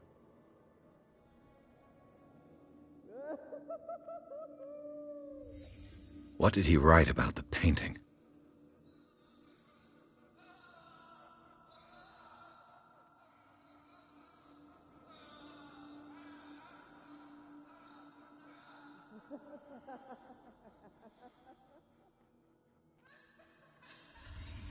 Sarah Hawkins is on this list of authorized visitors.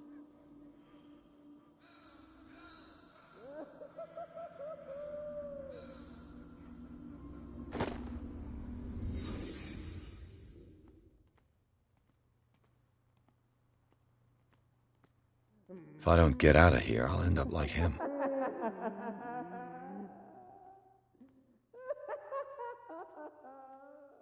Dr. Colden, I would like to say that I'm surprised to see you, but we all know that your curiosity will be your ruin. I don't understand. These people need care. You keep them in this terrible place as if... Go back upstairs where your patients are waiting for you to treat them. As for you, gentlemen, do not disappoint me anymore. No one enters or leaves. Yes, Doctor.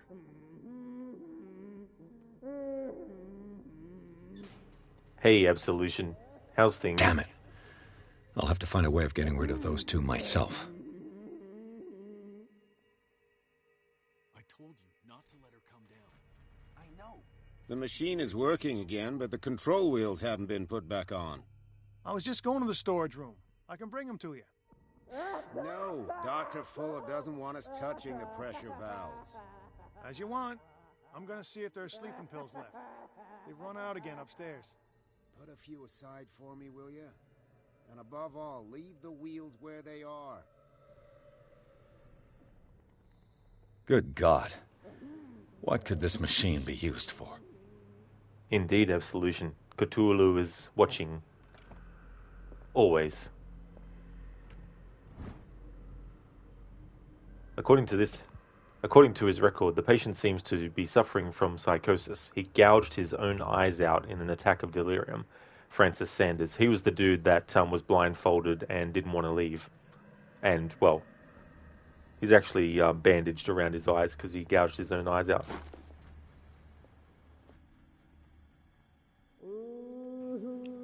Absolution, he knows your search history, and he knows your future search history. Is there a connection between this corpse and the machine? The corpse is complete. Whose are these limbs? Oh, they belong to Osiris.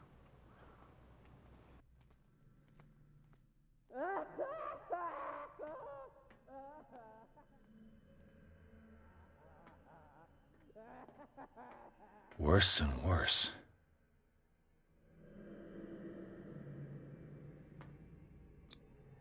What's the connection between this meat and the electrical installation?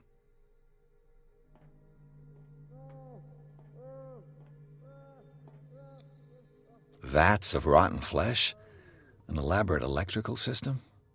Like a dumb pulp novel.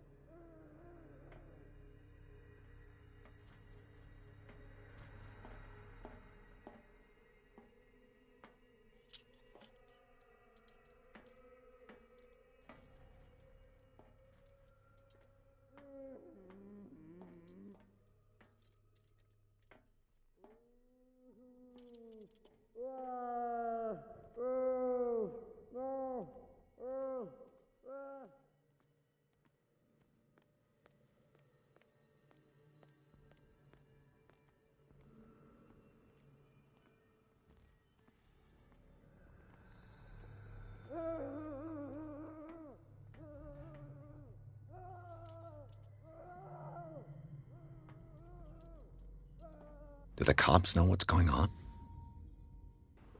This bloodstained badge belongs to a Darkwater police officer. What was he doing in the cellars of the Riverside Institute?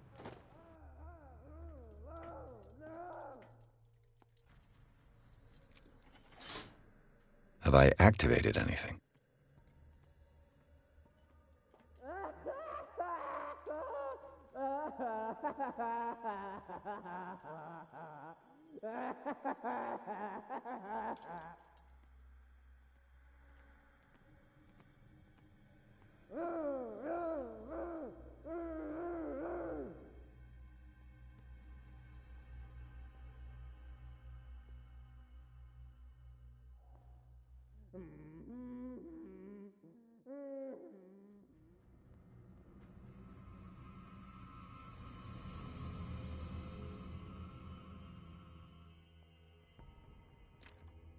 It's locked.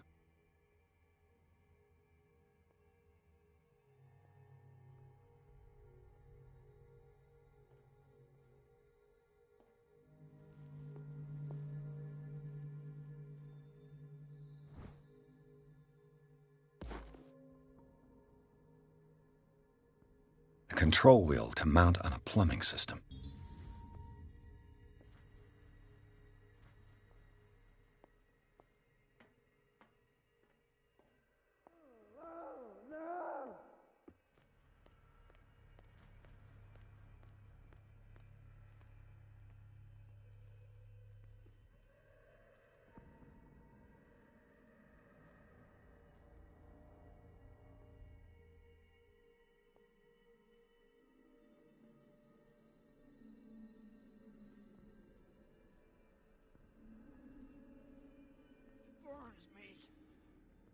Not eat it anymore.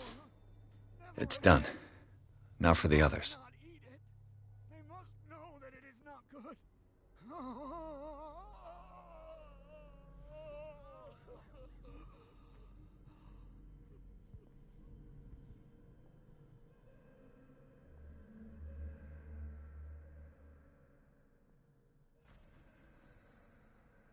One, two, three, four, five, 6. No, not 6. 4, 5. What is welling up inside me? I feel it in my head and in my body. He roars and swells and has strength of oceans.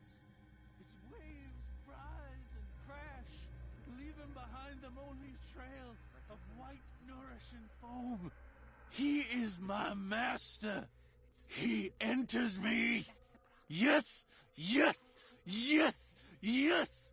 If I walk, I do not stop. If I do not stop, he does not catch me. If he does not catch me, I do not sleep. If I do not sleep, I do not see him. I do not hear him. He does not call me. You. Yeah, you there. Come here. I don't know what you're doing there, but you don't seem to be friends with the nurses. What do you want? Sleep. That's all. Sleep? You don't want to leave? No. Have you seen the storm that's brewing? I'm fine here. Except for one problem. You want sleeping pills, right? Yeah. And in exchange, I can make noise. Lots of noise. You'll draw the guards to your cell to allow me to escape. So, you in? Find something to make me sleep, and I'll take care of the guards for you. Is it the noise that disturbs you? No, it's the nightmares. We all have them here. That's what wakes us up. And afterwards, there's no way to get back to sleep. I'll find you some pills. Go look in the storage room. There must be sleeping pills there.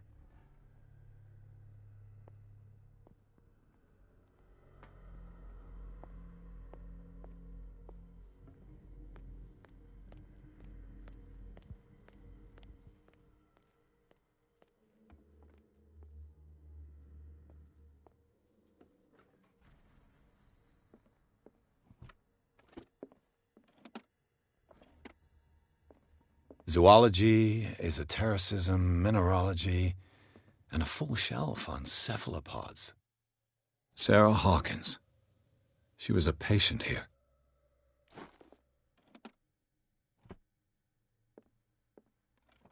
Dementia?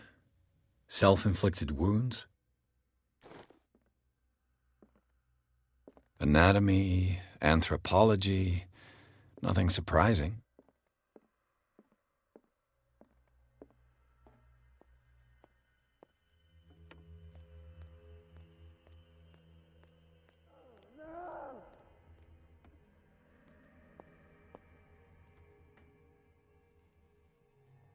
Exactly what I need.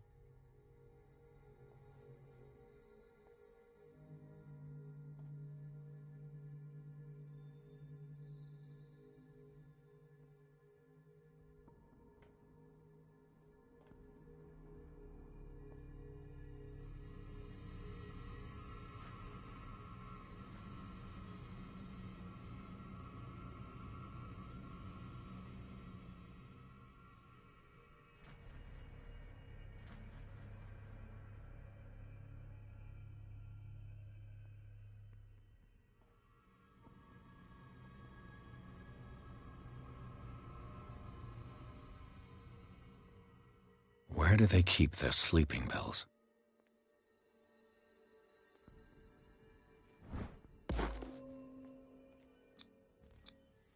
Scopolamine, morphine, opium, nothing but common drugs. My new friend's sleeping pills.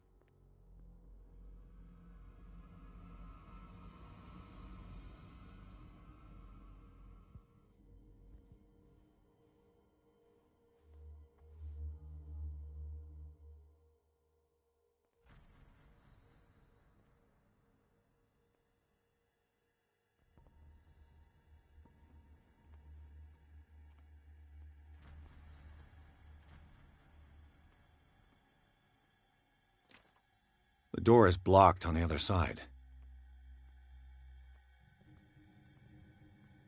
With these chains on your wrist, you can't escape.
Thanks for redeeming that, Zereth.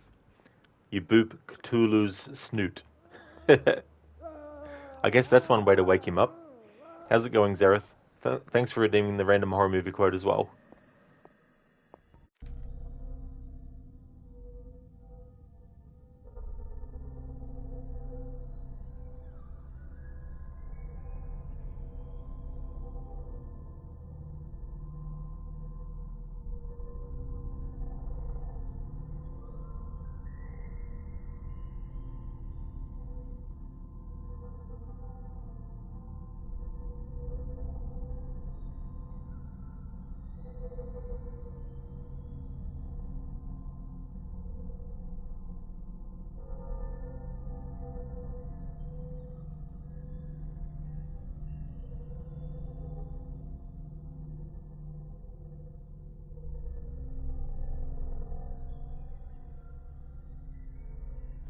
Okay, so I've got one. A reality is just what we tell each other it is. Sane and insane could easily switch places. If the insane were to become the majority, you would find yourself locked in a padded cell, wondering what happened to the world. That's from a movie called In the Mouth of Madness, directed by John Carpenter, and it's inspired by H.P. Lovecraft's work. Zereth, hi, it's me. You're the crazy one, it's me. Hello, the crazy one, it's you. Harbinger, but this game surely matches the profile of the games you're looking for. Well, that's good, Harbinger. There's a lot of good information to read about the places and the people in this as well. This playthrough is just skimming the surface, really, of that kind of stuff. Because I already did a playthrough earlier this year where I was doing more reading and stuff like that.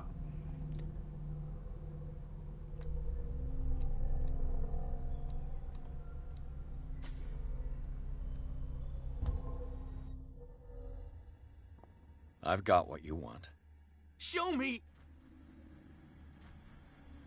There. And remember, they don't come for free. Don't you worry, you'll have your diversion. Go on now, go hide yourself.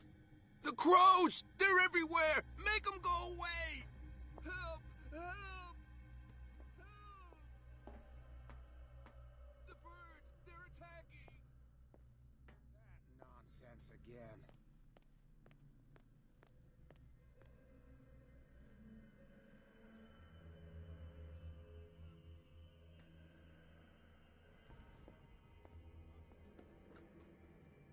What carnage.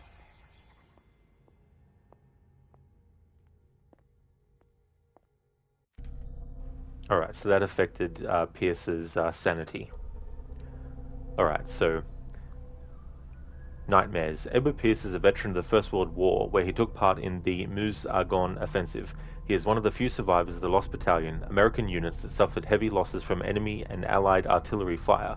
Forced to hold their position for several days surrounded by the bodies of their fallen comrades without food or medical supplies, the soldiers were considered as lost by their fellow countrymen. Pierce is traumatized by these events. He consumes sleeping pills and liquor to ward off the nightmares that haunt him. The ritual. In the tunnels under the Hawkins mansion, Pierce witnessed the disemboweling of Officer Bradley by a man with a monstrous appearance. The men in gowns and their rituals had not succeeded in affecting the veteran. However, the brutal death of Bradley, the discovery of the identity of his killer, whom he recognized as the dead Charles Hawkins, as well as the latter's superhuman strength, managed to strike fear into him. Pierce still does not know if he should believe what he saw. He may even put these visions of horror to the shock caused by the death of Bradley, or he may put it down to a lack of oxygen provoked by the rockfall. And just now, macabre discovery. Searching through the cellars of the Riverside Institute, Pierce entered a room that he first took for a morgue, but the advanced state of decay of the corpses that lay about the place quickly made him realize that he was wrong. Nothing could justify the presence of such a charnel house in a hospital. The putrid smell and the total absence of respect for human life, as witnessed by this room, profoundly shocked Pierce, costing him some of his sanity. Sanity stable. Confident in your abilities and your Cartesian mind, you conduct your investigation by sticking to the facts, your convictions, and your perceptions of reality. Your conclusions are logical and reliable. Zereth, that is not dead which can eternal lie, and with strange aeons even death may die. What carnage? All this started to happen.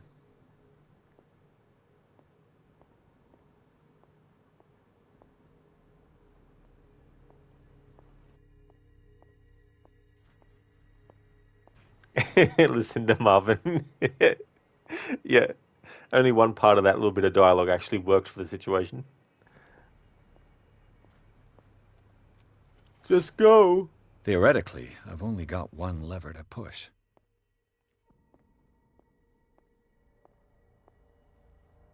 Zereth, it could be worse. I guess it could be worse.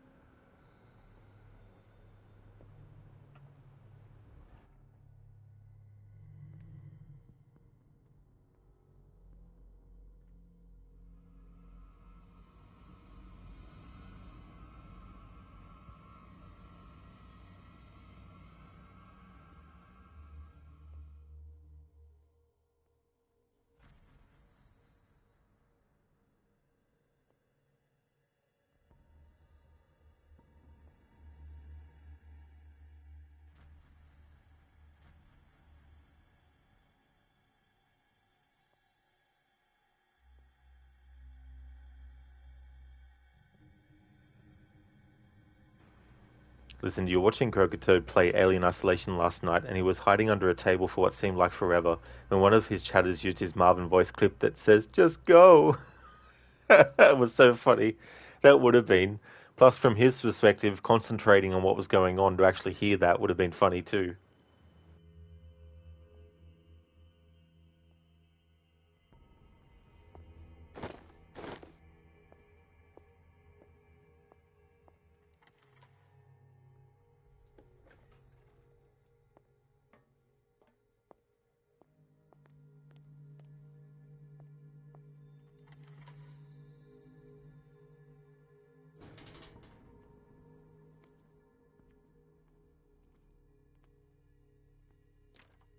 The door is blocked on the other side.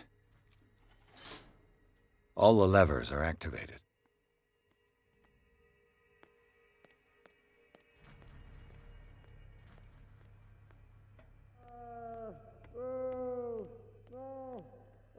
This machine seems to consume a great deal of electricity.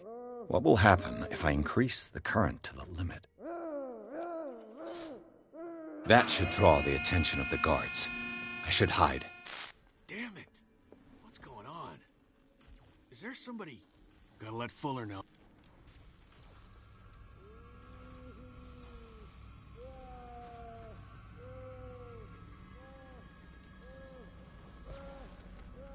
You there!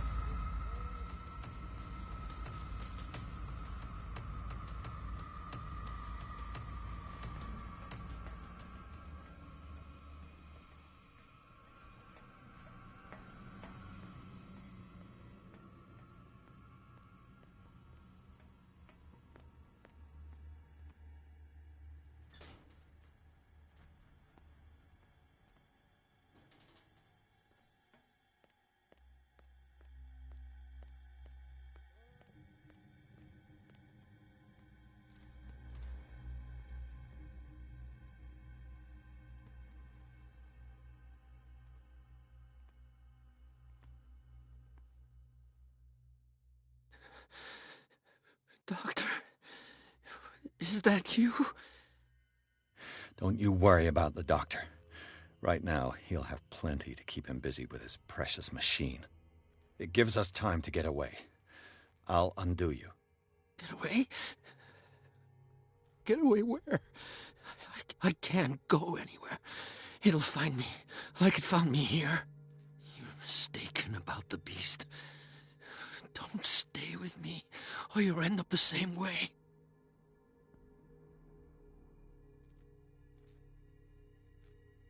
You're Sanders, aren't you? I heard you from my cell. What did they do to you? What does Fuller want with you? The doctor? You think it's the doctor who scares me? The doctor wants to heal me. But he's the one who's crazy. He wants to restore my sight. He wants to give me back my eyes. And yet I told him that I didn't want him. I do not want to see it anymore. The real culprit is Sarah. Her and her accursed paintings. You're kidding me. You're talking about Sarah Hawkins. The one and only. The legendary. There is no artist more enlightened or cursed than Sarah Hawkins. In her office, I saw signs of a ritual, perhaps an invocation. These things, that's what makes you say she's cursed. You're wrong. It was not an invocation, but a revocation. But she failed. And that's what counts. What's going on this island? I'm so sorry. We should never have met. What are you talking about? Destiny! It has trapped you. No, don't let it see you, or you won't be able to escape it. Don't look at it. That's how it finds you. What finds me? Sarah Hawkins' visitor. The Shambler. Sanders, pull yourself together. Without her, it's no longer possible to save me.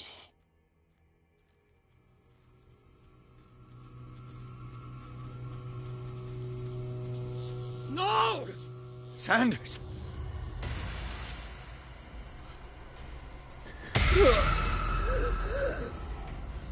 What the hell?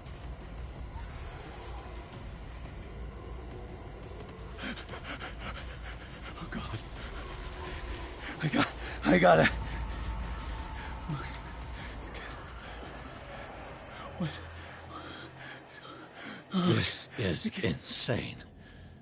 What killed him?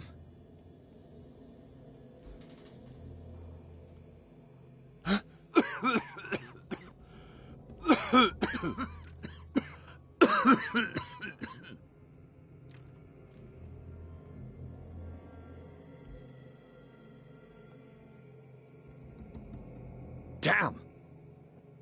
The gas! Oh. My head. Later. We need to move on. Dun dun dun! Zareth blocked. Oh no! How will we ever get past it? Also in the asylum. The eyes. I see what's going on. Very observant of you, Zareth. Thank you for leaving the lurk too. Oh, lurk destiny. Yeah, that's interesting, Lucinda, because I think he's getting killed by the Shambler, yet we don't see it ourselves. Or maybe it's just some other force. Zareth, aww. Hawkins Mansion, Chapter 6. Pierce woke up in an asylum, installed in the cellars of the Riverside Institute. He met Dr. Colden, a female friend of Bradley, who helped him to escape. Wandering through the corridors of this place where Dr. Fuller reigned supreme, Pierce was able to talk to a man called Francis Sanders before dying in full view of the detective. He accused Sarah Hawkins of being the cause of his torments. Pierce finally left the accursed building, accompanied by Bradley and Colden. The companions in misfortune decide to use the Hawkins mansion as a hideout. Hey there, Zomb. Don't you hate it when you're out for a stroll and get a whiff of poisonous gas? Anyone? Bueller? Yeah, you gotta love it when that happens. Or if someone farts. Zareth, Darkest Dungeon shows you the Shambler. Does it really? I've seen a little bit of that game being played, but never played it myself, though. I like the graphic style of it.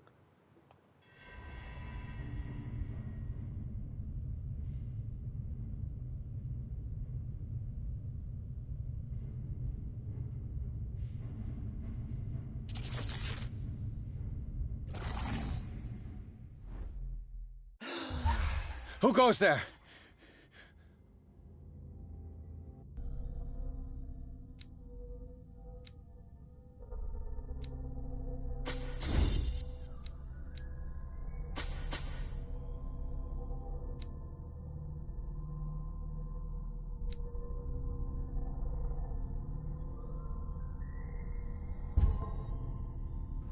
Alright. Eloquence, Spot Hidden, and Psychology is what I'm focusing on in this playthrough, and we now have Eloquence to level 4 out of 5.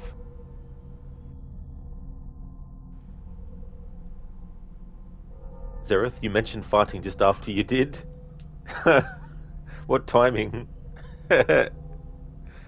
Oh, it's going well, Zomb. Things are going good. How about yourself? I felt like doing another playthrough of this game, so I've got this to cover my Wednesday and Thursday. Was looking for a game that I knew I could finish in that amount of time or days, but I've had a bit of a hiccup because today they actually had to change the switchboard for the entire building where I live, so had to go without power for 13 hours, mind you. But it's the type of game that, because I wanted to do a short playthrough anyway, I'm not reading everything like I normally would, picking up stuff, reading it all, just reading some stuff and things like that, and just, primarily going through basically.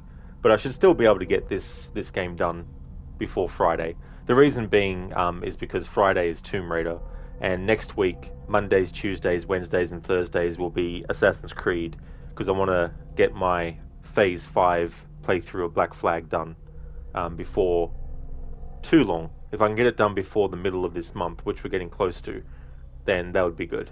That would work out well. Yeah, Zombie, it was like so friggin' annoying. It's like that's a lot of hours. It's like, bloody hell. That nightmare again. I need a drink.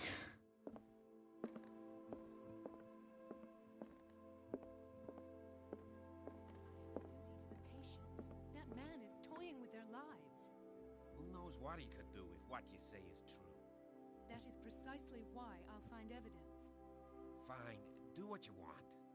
I'm just trying to reason with you. Listen, you would have gone somewhere else. Yeah, I definitely didn't stay for the whole 13 hours, that's for sure. This is crazy, that's how long it took. Zomb, Black Flag's always a fun choice of game. It really, really is, Zomb. I love that game. Been celebrating its 10th anniversary, so I've been doing these different phases, doing different things. I want to do 6 phases, so that's another reason why I wanted to make sure that I still had time up my sleeve. Because I don't want to jump straight into Phase 6 after finishing Phase 5. I'd rather do another Assassin's Creed game in between. Zereth, flak bag. That's a lot of flak in one bag. You're awake, Mr. Pierce. How do you feel? Did I sleep long? The day is only starting.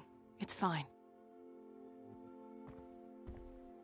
How's our fugitive? Dr. Fuller hasn't reported your disappearance to the force, but that'll come soon. Bradley? Who else would it be? Mr. Pierce, are you all right? You look like you saw a ghost. There are things I can't explain. Tell us. What happened?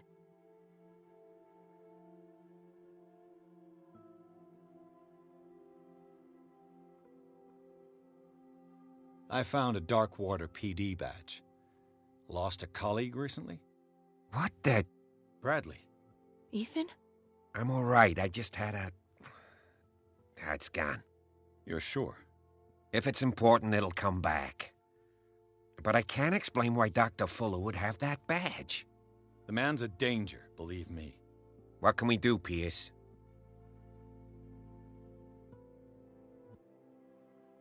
What I'm sure of now is that the Hawkins case isn't just an accident.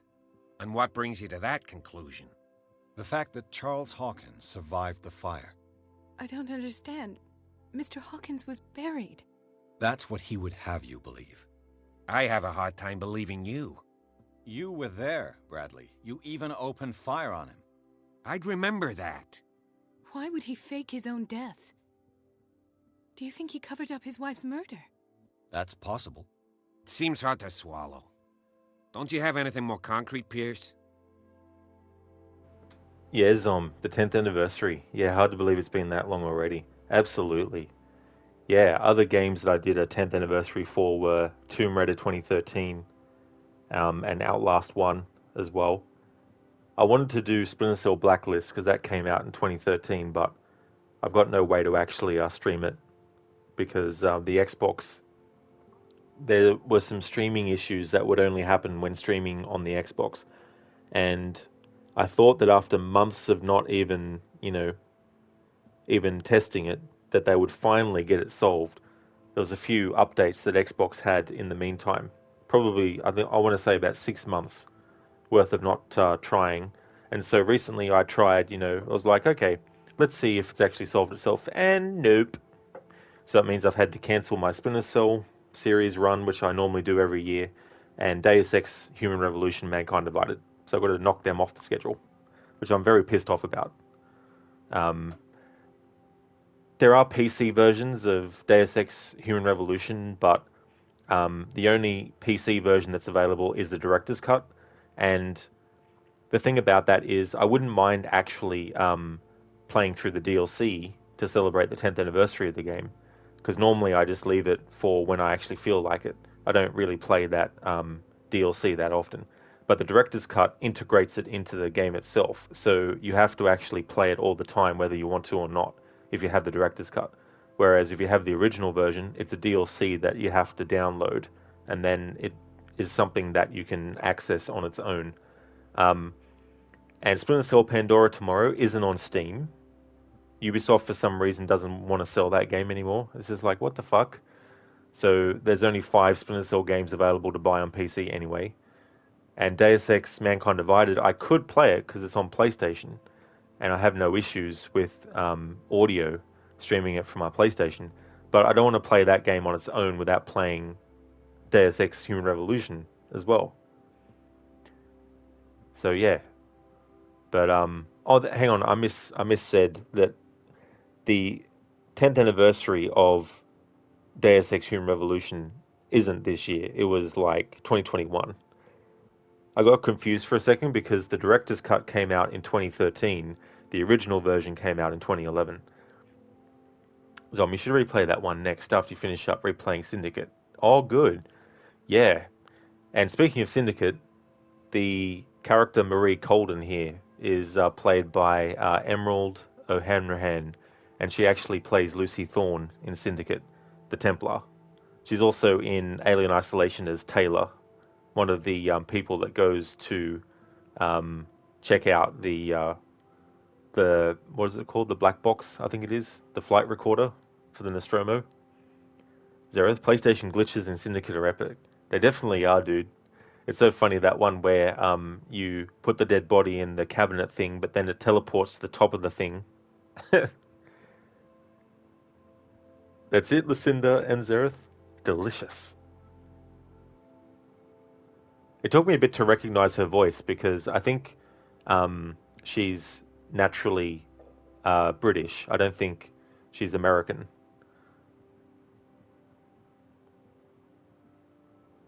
Bradley, what do you remember? I don't understand your question.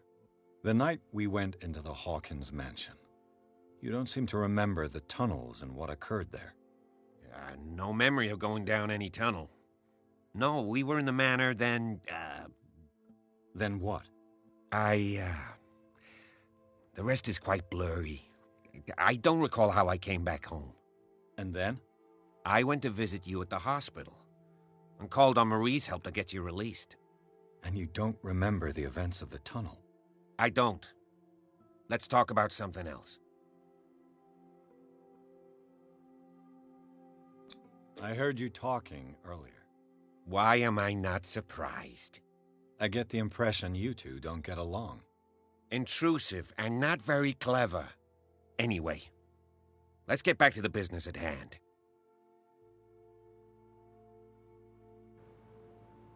Alright, I guess my psychology isn't high enough.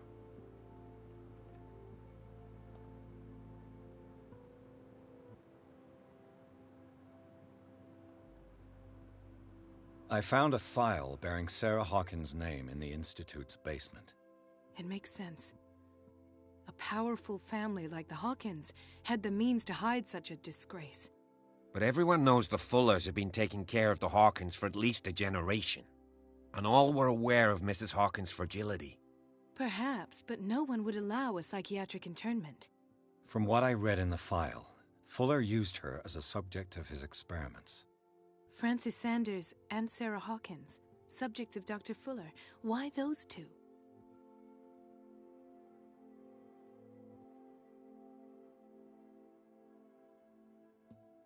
Given the energy he pours into Riverside, I presume it was Fuller's creation. His father's, to be correct. He was a surgeon on board the Scylla. He founded the hospital in 1904 with funds from the Hawkins family before he died and his son Thomas Fuller took over. Two families inextricably linked. Most island families are that way. Captain Fitzroy's father was also a seaman aboard the Scylla. Powerful families dominating everything. Yes, and as you could tell, Dr. Fuller is like some crazed emperor. He wouldn't be happy if he knew we were snooping around. I know the risks. I don't fear him. Do you wish to know anything else?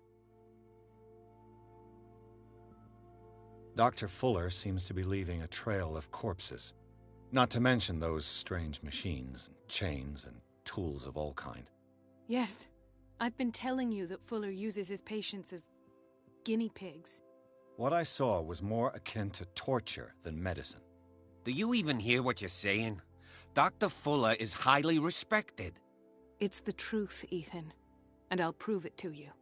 I'm listening, Mr. Pierce.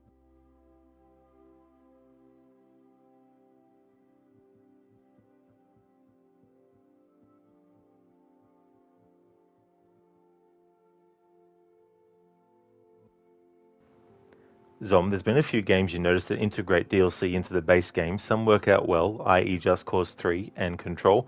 And then there's Arkham City. Yeah, with all the Catwoman stuff. Because the way that they did that DLC was that there were certain points in the main story where Catwoman would be involved. And so when they did the Return to Arkham set of the first two games in the series, and they did, the remasters of them, they integrated the Catwoman stuff so it automatically happens. So instead of the game starting with Bruce Wayne being imprisoned, it actually starts with the whole stuff with Catwoman and all that. I didn't actually mind it too much. However, I think in my last playthrough I forgot about the Catwoman stuff at the end. And it's pretty annoying because you have to get her stash back and you have to steal loot off these enemies. And whenever I do it, there's always one friggin' enemy that I end up having to search an hour and a half for to try and fucking find, which is very annoying. So if you have Crooks AC2 in the background, it's adding atmosphere to this lol. Highly respected, isn't it? No need to be catty about it. Wow. Yeah. Well, that's a good combination, Zereth. Call of Cthulhu and AC2.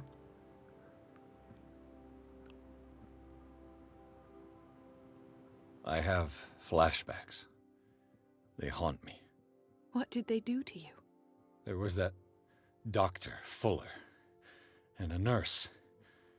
Blood everywhere. My legs, the pain, I couldn't bear it. I was screaming. They injected me with something. I woke up at the Institute. Bradley was there. And how you scared us. You seemed demented. You likely woke up during the anesthesia. No wonder those memories haunt you. What in God's name were they doing to you? What happened afterwards? When I woke up the second time, I was in a padded cell. That's where you found me, Doctor. After you released me, I got a good look at what's in store for the patients of the Riverside Institute. Hallucinogenic gas pumped into the cells. An infernal machine. Horrific medical experiments. Impossible. Dr. Fuller would never do such a thing. You should believe it, Ethan. What Mr. Pierce saw is precisely what I've been trying to prove. Did you discover anything else? I met a Francis Sanders. Do you know him? Of course. He's a patient. Or was. I haven't seen him since Dr. Fuller had him transferred to the basement. He knew Sarah Hawkins, and that's what killed him. What? How did he die? I'm not sure I can explain it. Tell me how Mr. Sanders died. I didn't see what, but something was there, with us. Of what do you speak? Sanders said it was Sarah Hawkins' visitor. He spoke of it like a living being. Sarah Hawkins? Have I missed something here? This makes no sense. I don't see how it can help crack the Hawkins case. You really think she's involved? How could she have murdered Mr. Sanders? Francis Sanders mentioned Mrs. Hawkins just before dying. It's no coincidence. You know, Francis Sanders was a well-known art collector. I guess you can still pay a visit to his wife, Irene Sanders. An art collector, you say? That's probably how they met. If you plan on having dinner at the Sanders household, please spare the widow the tale of her late husband's suffering. I don't agree. She deserves the truth. But that truth may be biased. We don't know the bottom of it.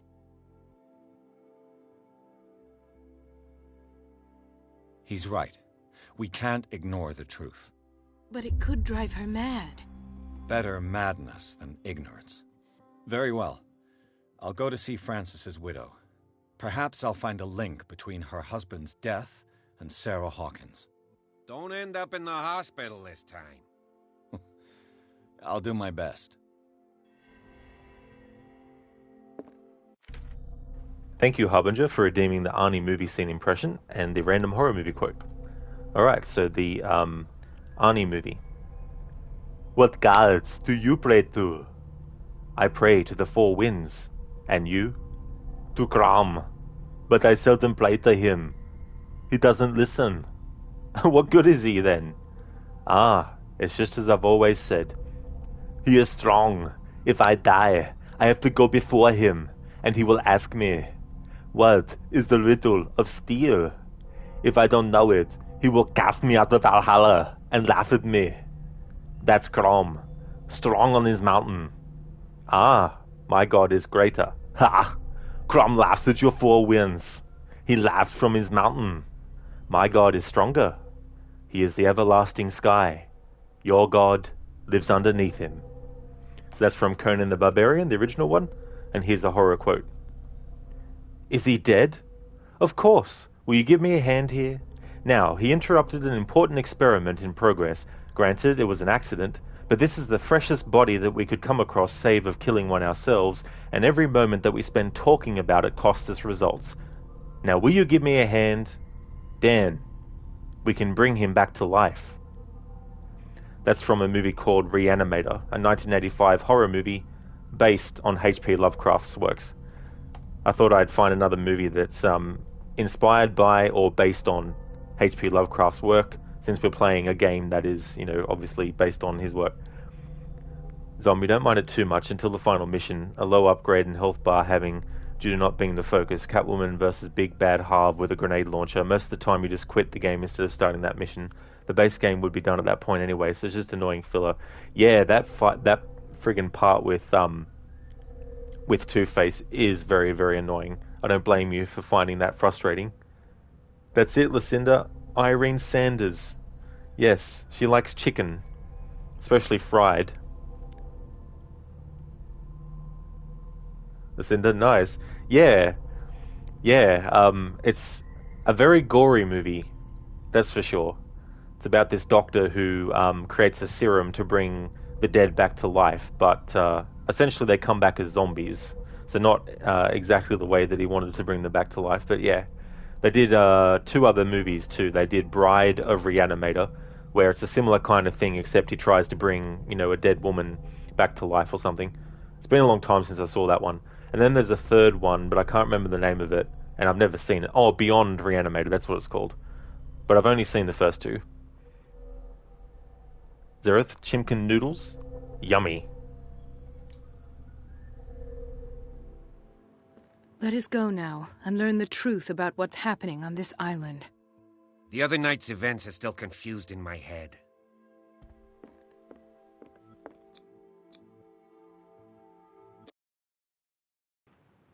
Chapter 6. Sanders' Residence. Pierce, Colden and Bradley decided to team up to solve the Sarah Hawkins case. They have a new trail to follow. Francis Sanders, an art collector and friend of the painter, who died right in front of Pierce. The detective goes to his house in order to speak to his widow about the shambler that the unfortunate man mentioned before he died. What can I do for you, sir? Mrs. Sanders, I'm a private detective. We must talk about your husband and his ties to Sarah Hawkins. Can I come in? You may. However, before we go any further, please know that my husband died yesterday. That is precisely what brings me here. Well, well, look who's here.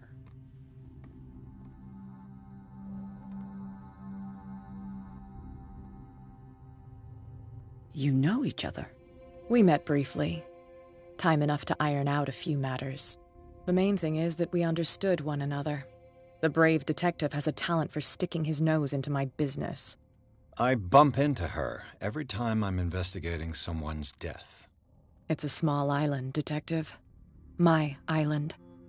It's better that it's you bumping into me. You're investigating Francis' death.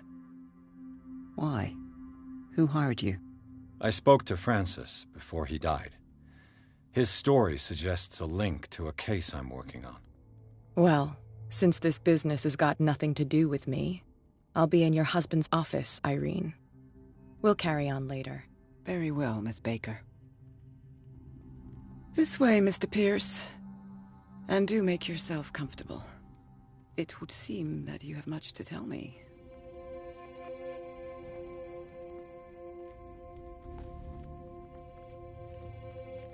May I inquire as to when you had the opportunity to talk to my husband? Yesterday. I met him at the hospital. He spoke to me about Sarah Hawkins. Oh, of course he spoke to you about her. That's all he talked about. Sarah Hawkins and her paintings. Please forgive my tone. The fact is that I have not been allowed to see him since he was interned. You, on the other hand, a perfect stranger, were able to see him and even talk with him the day he died. How was he? Were you present when he had this attack? What happened?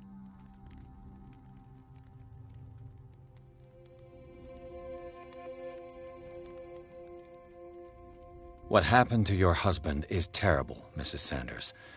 But from what I saw, it was inevitable. The man I met yesterday had lost his reason. He suffers no longer, if you would allow me such a platitude. Of course. Thank you for your kind words. Nobody in that hospital would have deigned to speak them to me. However, it will require more than that to soothe my mind. I need to understand. How could this happen? In a reputed institute? And right before your eyes. Did you not do anything to help him?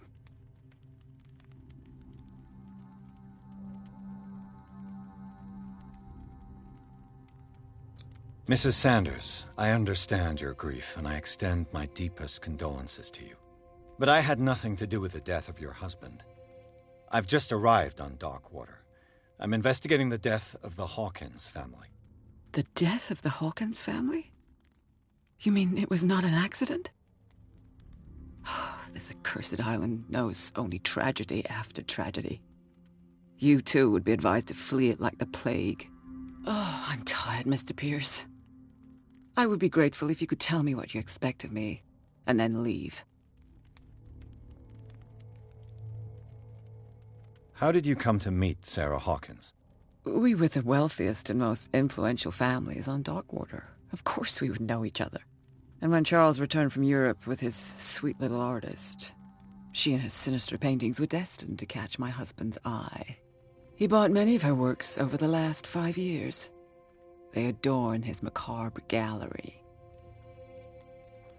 Zom, low-key find it funny that before you go into this lady's house, the game has you enter madness. Quite a ridiculous notion, if you ask me. Yeah, it says that at the start, when it's on the title screen menu, and when you press a button, it goes to the next part. And before you start each chapter, once the loading part is finished, it has enter madness down the bottom as well.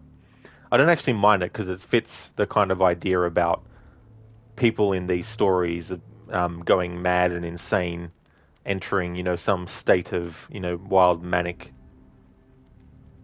May I ask you what Miss Baker is doing here? How do you know her? My business with Miss Baker is private, Mr. Pierce. But you do know what kind of business Miss Baker is in, don't you? I am no fool. Please believe that much, at least.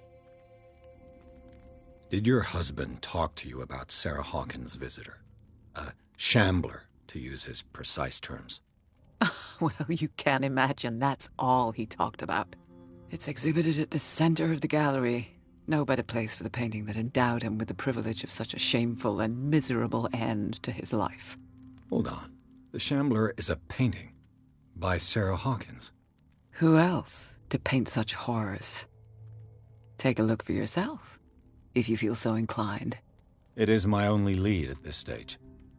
I suppose I have nothing to lose. Then you have paid no heed. For my part, I refuse to set foot in that gallery again. But if you're so eager to see it, I would urge you to make the most of your visit. Because I count on ridding myself of that thing as soon as I can.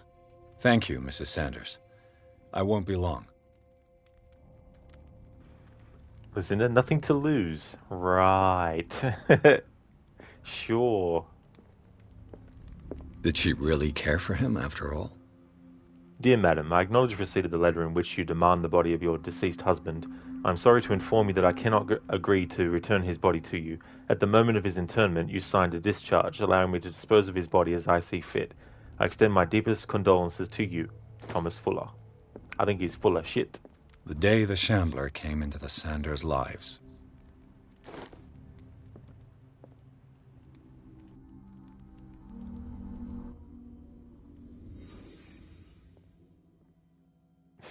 Yeah, listen to Thomas full of shit. Yes, he's all bound up.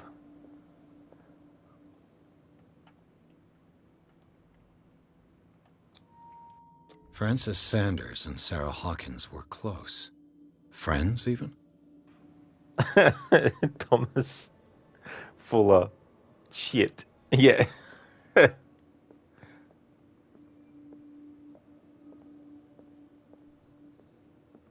A house of artists.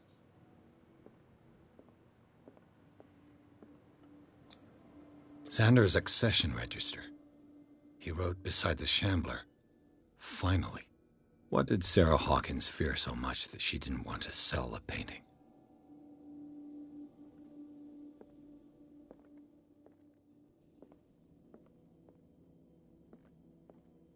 He finally won. Was Sanders aware of his imminent doom?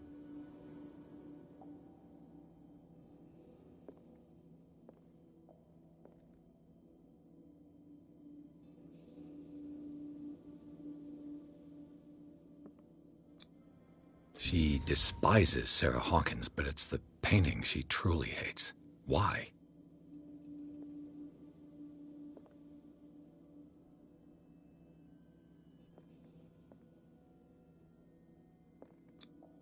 She first refused to sell the painting. How did that make her feel? Hey, Percenter, welcome on in. Is this game connected to that Sunken City game that you were playing? Well, I haven't actually played that myself as yet, the Sunken City game, but I've seen bits of it being played, though. But they're two completely separate games by different publishers and studios and that kind of stuff, too. The other one, the Sinking City, it's a third-person game, whereas this one is, of course, obviously a first-person one and that kind of stuff. And you have, like, combat. There's some combat in this, but it's only in certain parts of the game, and it's not very comprehensive. Whereas in the Sinking City, it's part of the gameplay a lot.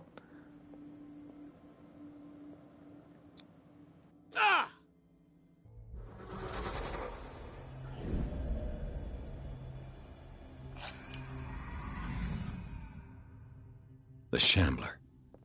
I need to see it.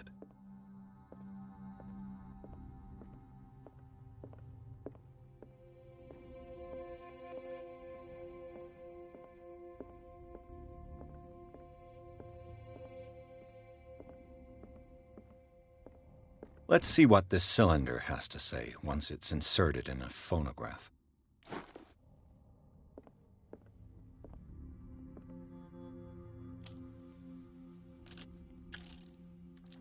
Irene, I made a mistake.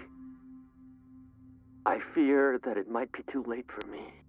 Nobody should enter, except to burn everything. I never had the courage. Pay somebody to do it. He's inside my head. I see him behind my eyelids each time I shut my eyes.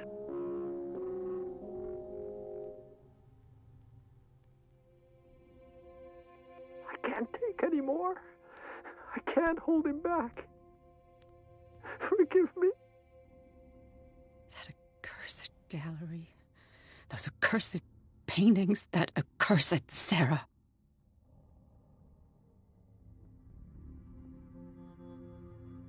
Yeah, Lucinda. That's one way to prevent yourself from seeing anything ever again like that. Zereth, well, keep shambling on. Nice one, Zereth.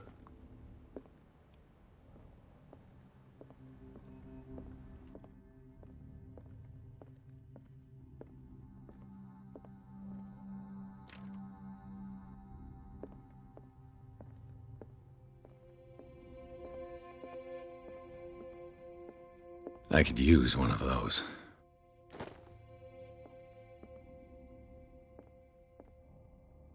Another volume of the Reverend's wife's diary. This volume spends some time on Reverend Wickwood's community. His wife expresses her worries about the strange dreams that the Reverend's congregation are having since their arrival on the island. Some members of the community, her husband included, began to speak of their vision as a messenger sent by God. She is scared that they will suffer the same fate as the lost tribe. Zereth, they see you shambling, they hate him. Strange. For months, Sarah Hawkins refused to part with her painting, to finally give it away for nothing. Dear Francis, I beg you to give up all hope of ever owning this accursed painting. If our friendship has any meaning for you, please spare me the weight of guilt. I cannot be the architect of your fall. I beg you, my dear friend, forget the shambler. Your friend, Sarah Hawkins.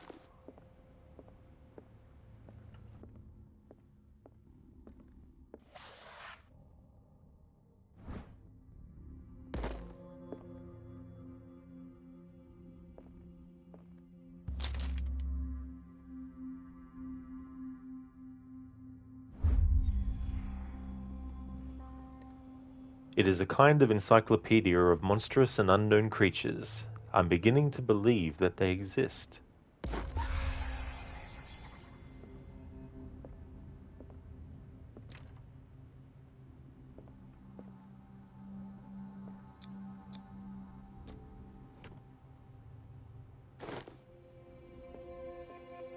That's twice you've stepped on my toes, Detective. Try not to make a habit of it. I've got a lot of bad habits. Some can be more fatal than others. What have you come looking for in this gallery?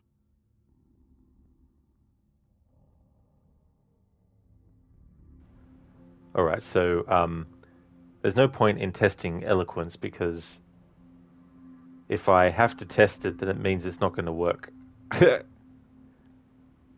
I'm not here to cause trouble, if that's what's worrying you. Worry me? Don't overestimate yourself. If the last beating wasn't enough for you, I can always give it another go. But as long as you keep out of my way, you're free to carry on with your visit. Hey there, Adrian. Welcome on in. I haven't played that one, no. That's the one that's called The Dark Corners of the Earth, isn't it, I think? Haven't played that one before. Zereth stepping on her toes, stamps on her foot. There's more than that, Miss Baker. So people have been talking behind my back. I was almost beginning to like you, Mr. Pierce. But it stays cat for you. You knew the Sanders? Irene is a friend of mine. And you? What brings you to the Sanders home? I'm here on business. Irene asked me to liquidate all these paintings. She doesn't intend to hang around here for long. Why you? Believe it or not, there aren't many collectors on Darkwater. It needs someone with a network and a means of transport to the mainland. A choice that comes down to Fitzroy and me. And I'm far more pleasant, wouldn't you say? Not now, sweetheart. I'd like to read this without some snoop looking over my shoulder.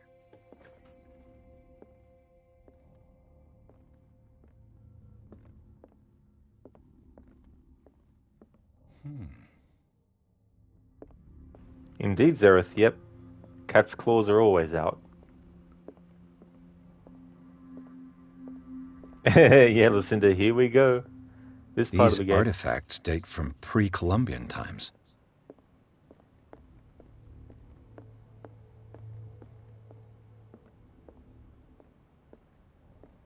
Why was he so interested in old weapons?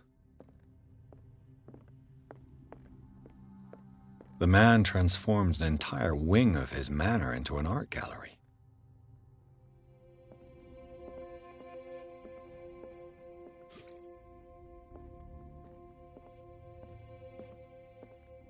Is this dagger part of Sanders' collection, or was he seeking to acquire it? Far from possessing the talents of Sarah Hawkins, Sanders drew a dagger with a tortured form down to the smallest detail. The guard carries a strange esoteric symbol, a recurring feature of his correspondence with Sarah.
What the hell was that?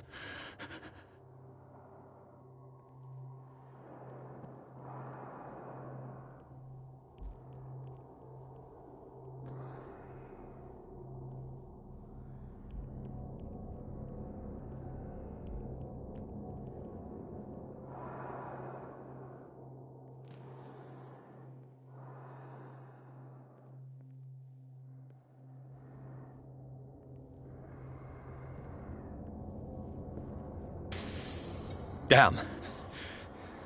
This dagger looks different.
You sure you won't be needing that hand?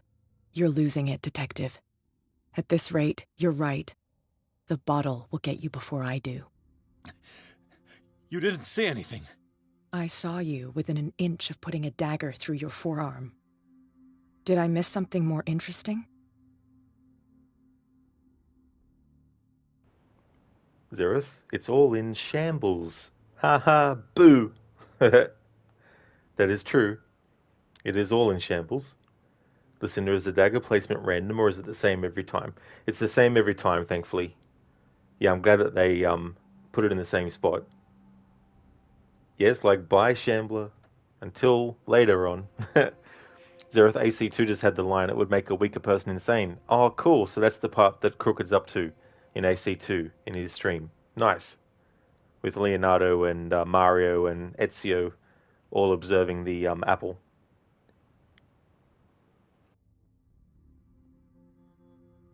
It's nothing. I think I just drank too much. That goes without saying. If you can't tell the difference between reality and fiction, then you're in real trouble. I've never chosen that before. There was epic timing with the Shambler coming out.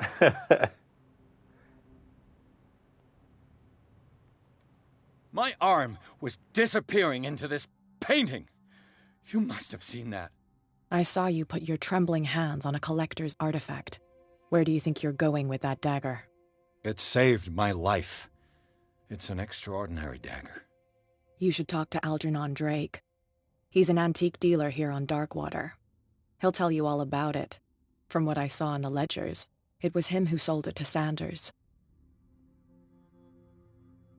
The creature, this dagger, was the only weapon capable of pushing it back. If Hawkins was trying to get rid of this Shambler, she might have made contact with Drake. This antique dealer has a good knowledge of the occult. I have nothing to lose by meeting him. You've got your spunk back. Go where you want. I'm staying here to talk business with Irene.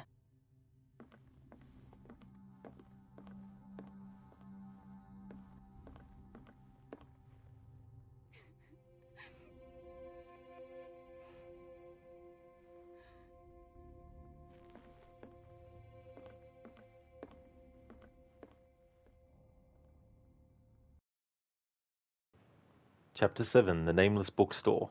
The Shambler turned out to be much more than an artwork painted by Sarah Hawkins, as a huge creature came out of the painting to attack Pierce. After a hard fight, the detective managed to send it back into the painting. He later discovered that the dagger he used to repel the creature had been sold to Sanders by a man named Algernon Drake, owner of the Nameless Bookstore. Pierce decides to pay the library a visit. Well, I guess it's not nameless anymore, because that is its name, the Nameless Bookstore.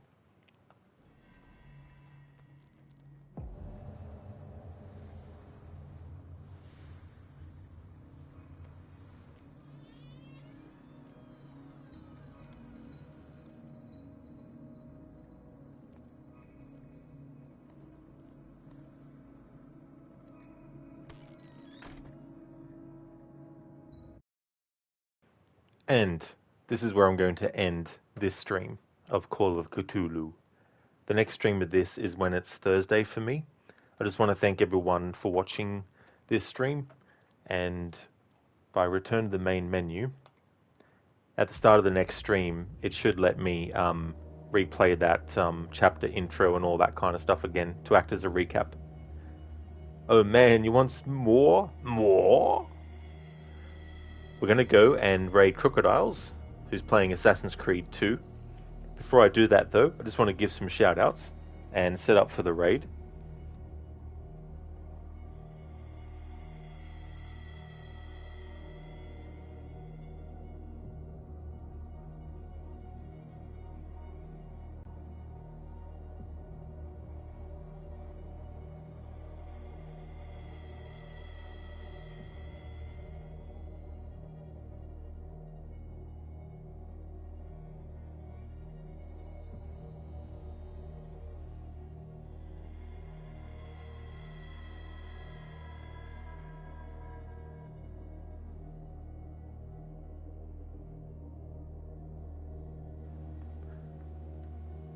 Harbinger, thanks for redeeming the Bane impression.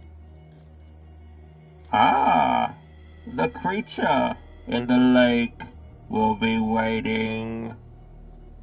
Thanks for redeeming that, Harbinger. Would like to highly recommend people check out Lucinda's channel. Lucinda is doing a playthrough of the Assassin's Creed series, playing through that game and then Odyssey and then Valhalla and maybe Mirage as well to finish out that series playthrough. Is also a big fan of horror games, has done a playthrough of Call of Cthulhu in the past, is a fan of the Resident Evil series, does a lot of streams and playthroughs of that series, is also a fan of The Last of Us, as well as the Evil Within, and is also a fan of the Dishonored series as well. Lucinda has a great channel, is a great streamer, so highly recommend checking out her channel if you haven't before. That's no worries at all for the stream, Brutus. Definitely see you next time as well. Here's a general raid message that people can feel free to use. And here is a raid message with some free follower emotes included. Given how quickly sometimes I can go through games without meaning to, I don't know if I will actually be able to make a long stream out of this. So chances are I might even be able to stream something else. But if I do, I've got something in mind that I could do. And here's a raid message with some subscriber emotes as well. Just want to thank everyone so much for watching this stream. If you see me streaming this game again, then you know it's become Thursday here in Australia.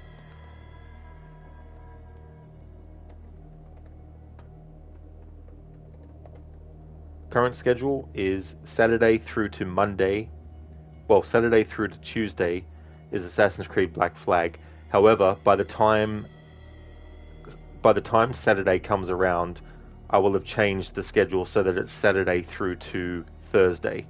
That Assassin's Creed Black Flag will be, but that'll be starting this coming Saturday. Call of Cthulhu is for today and my Thursday.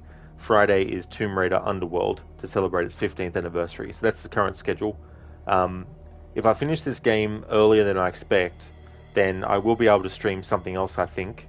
So if you see me streaming something that isn't this and isn't Assassin's Creed Black Flag or Tomb Raider, then you know that it's actually still Thursday, but I've finished this game before. Unless I do play an Assassin's Creed game. But if you see me streaming an Assassin's Creed game that isn't Black Flag, or a Tomb Raider game that isn't Tomb Raider Underworld, then I'm probably just doing it as a filler game after finishing Call of Cthulhu. In any case, thanks again for watching, hope everyone has a good one, and until next time.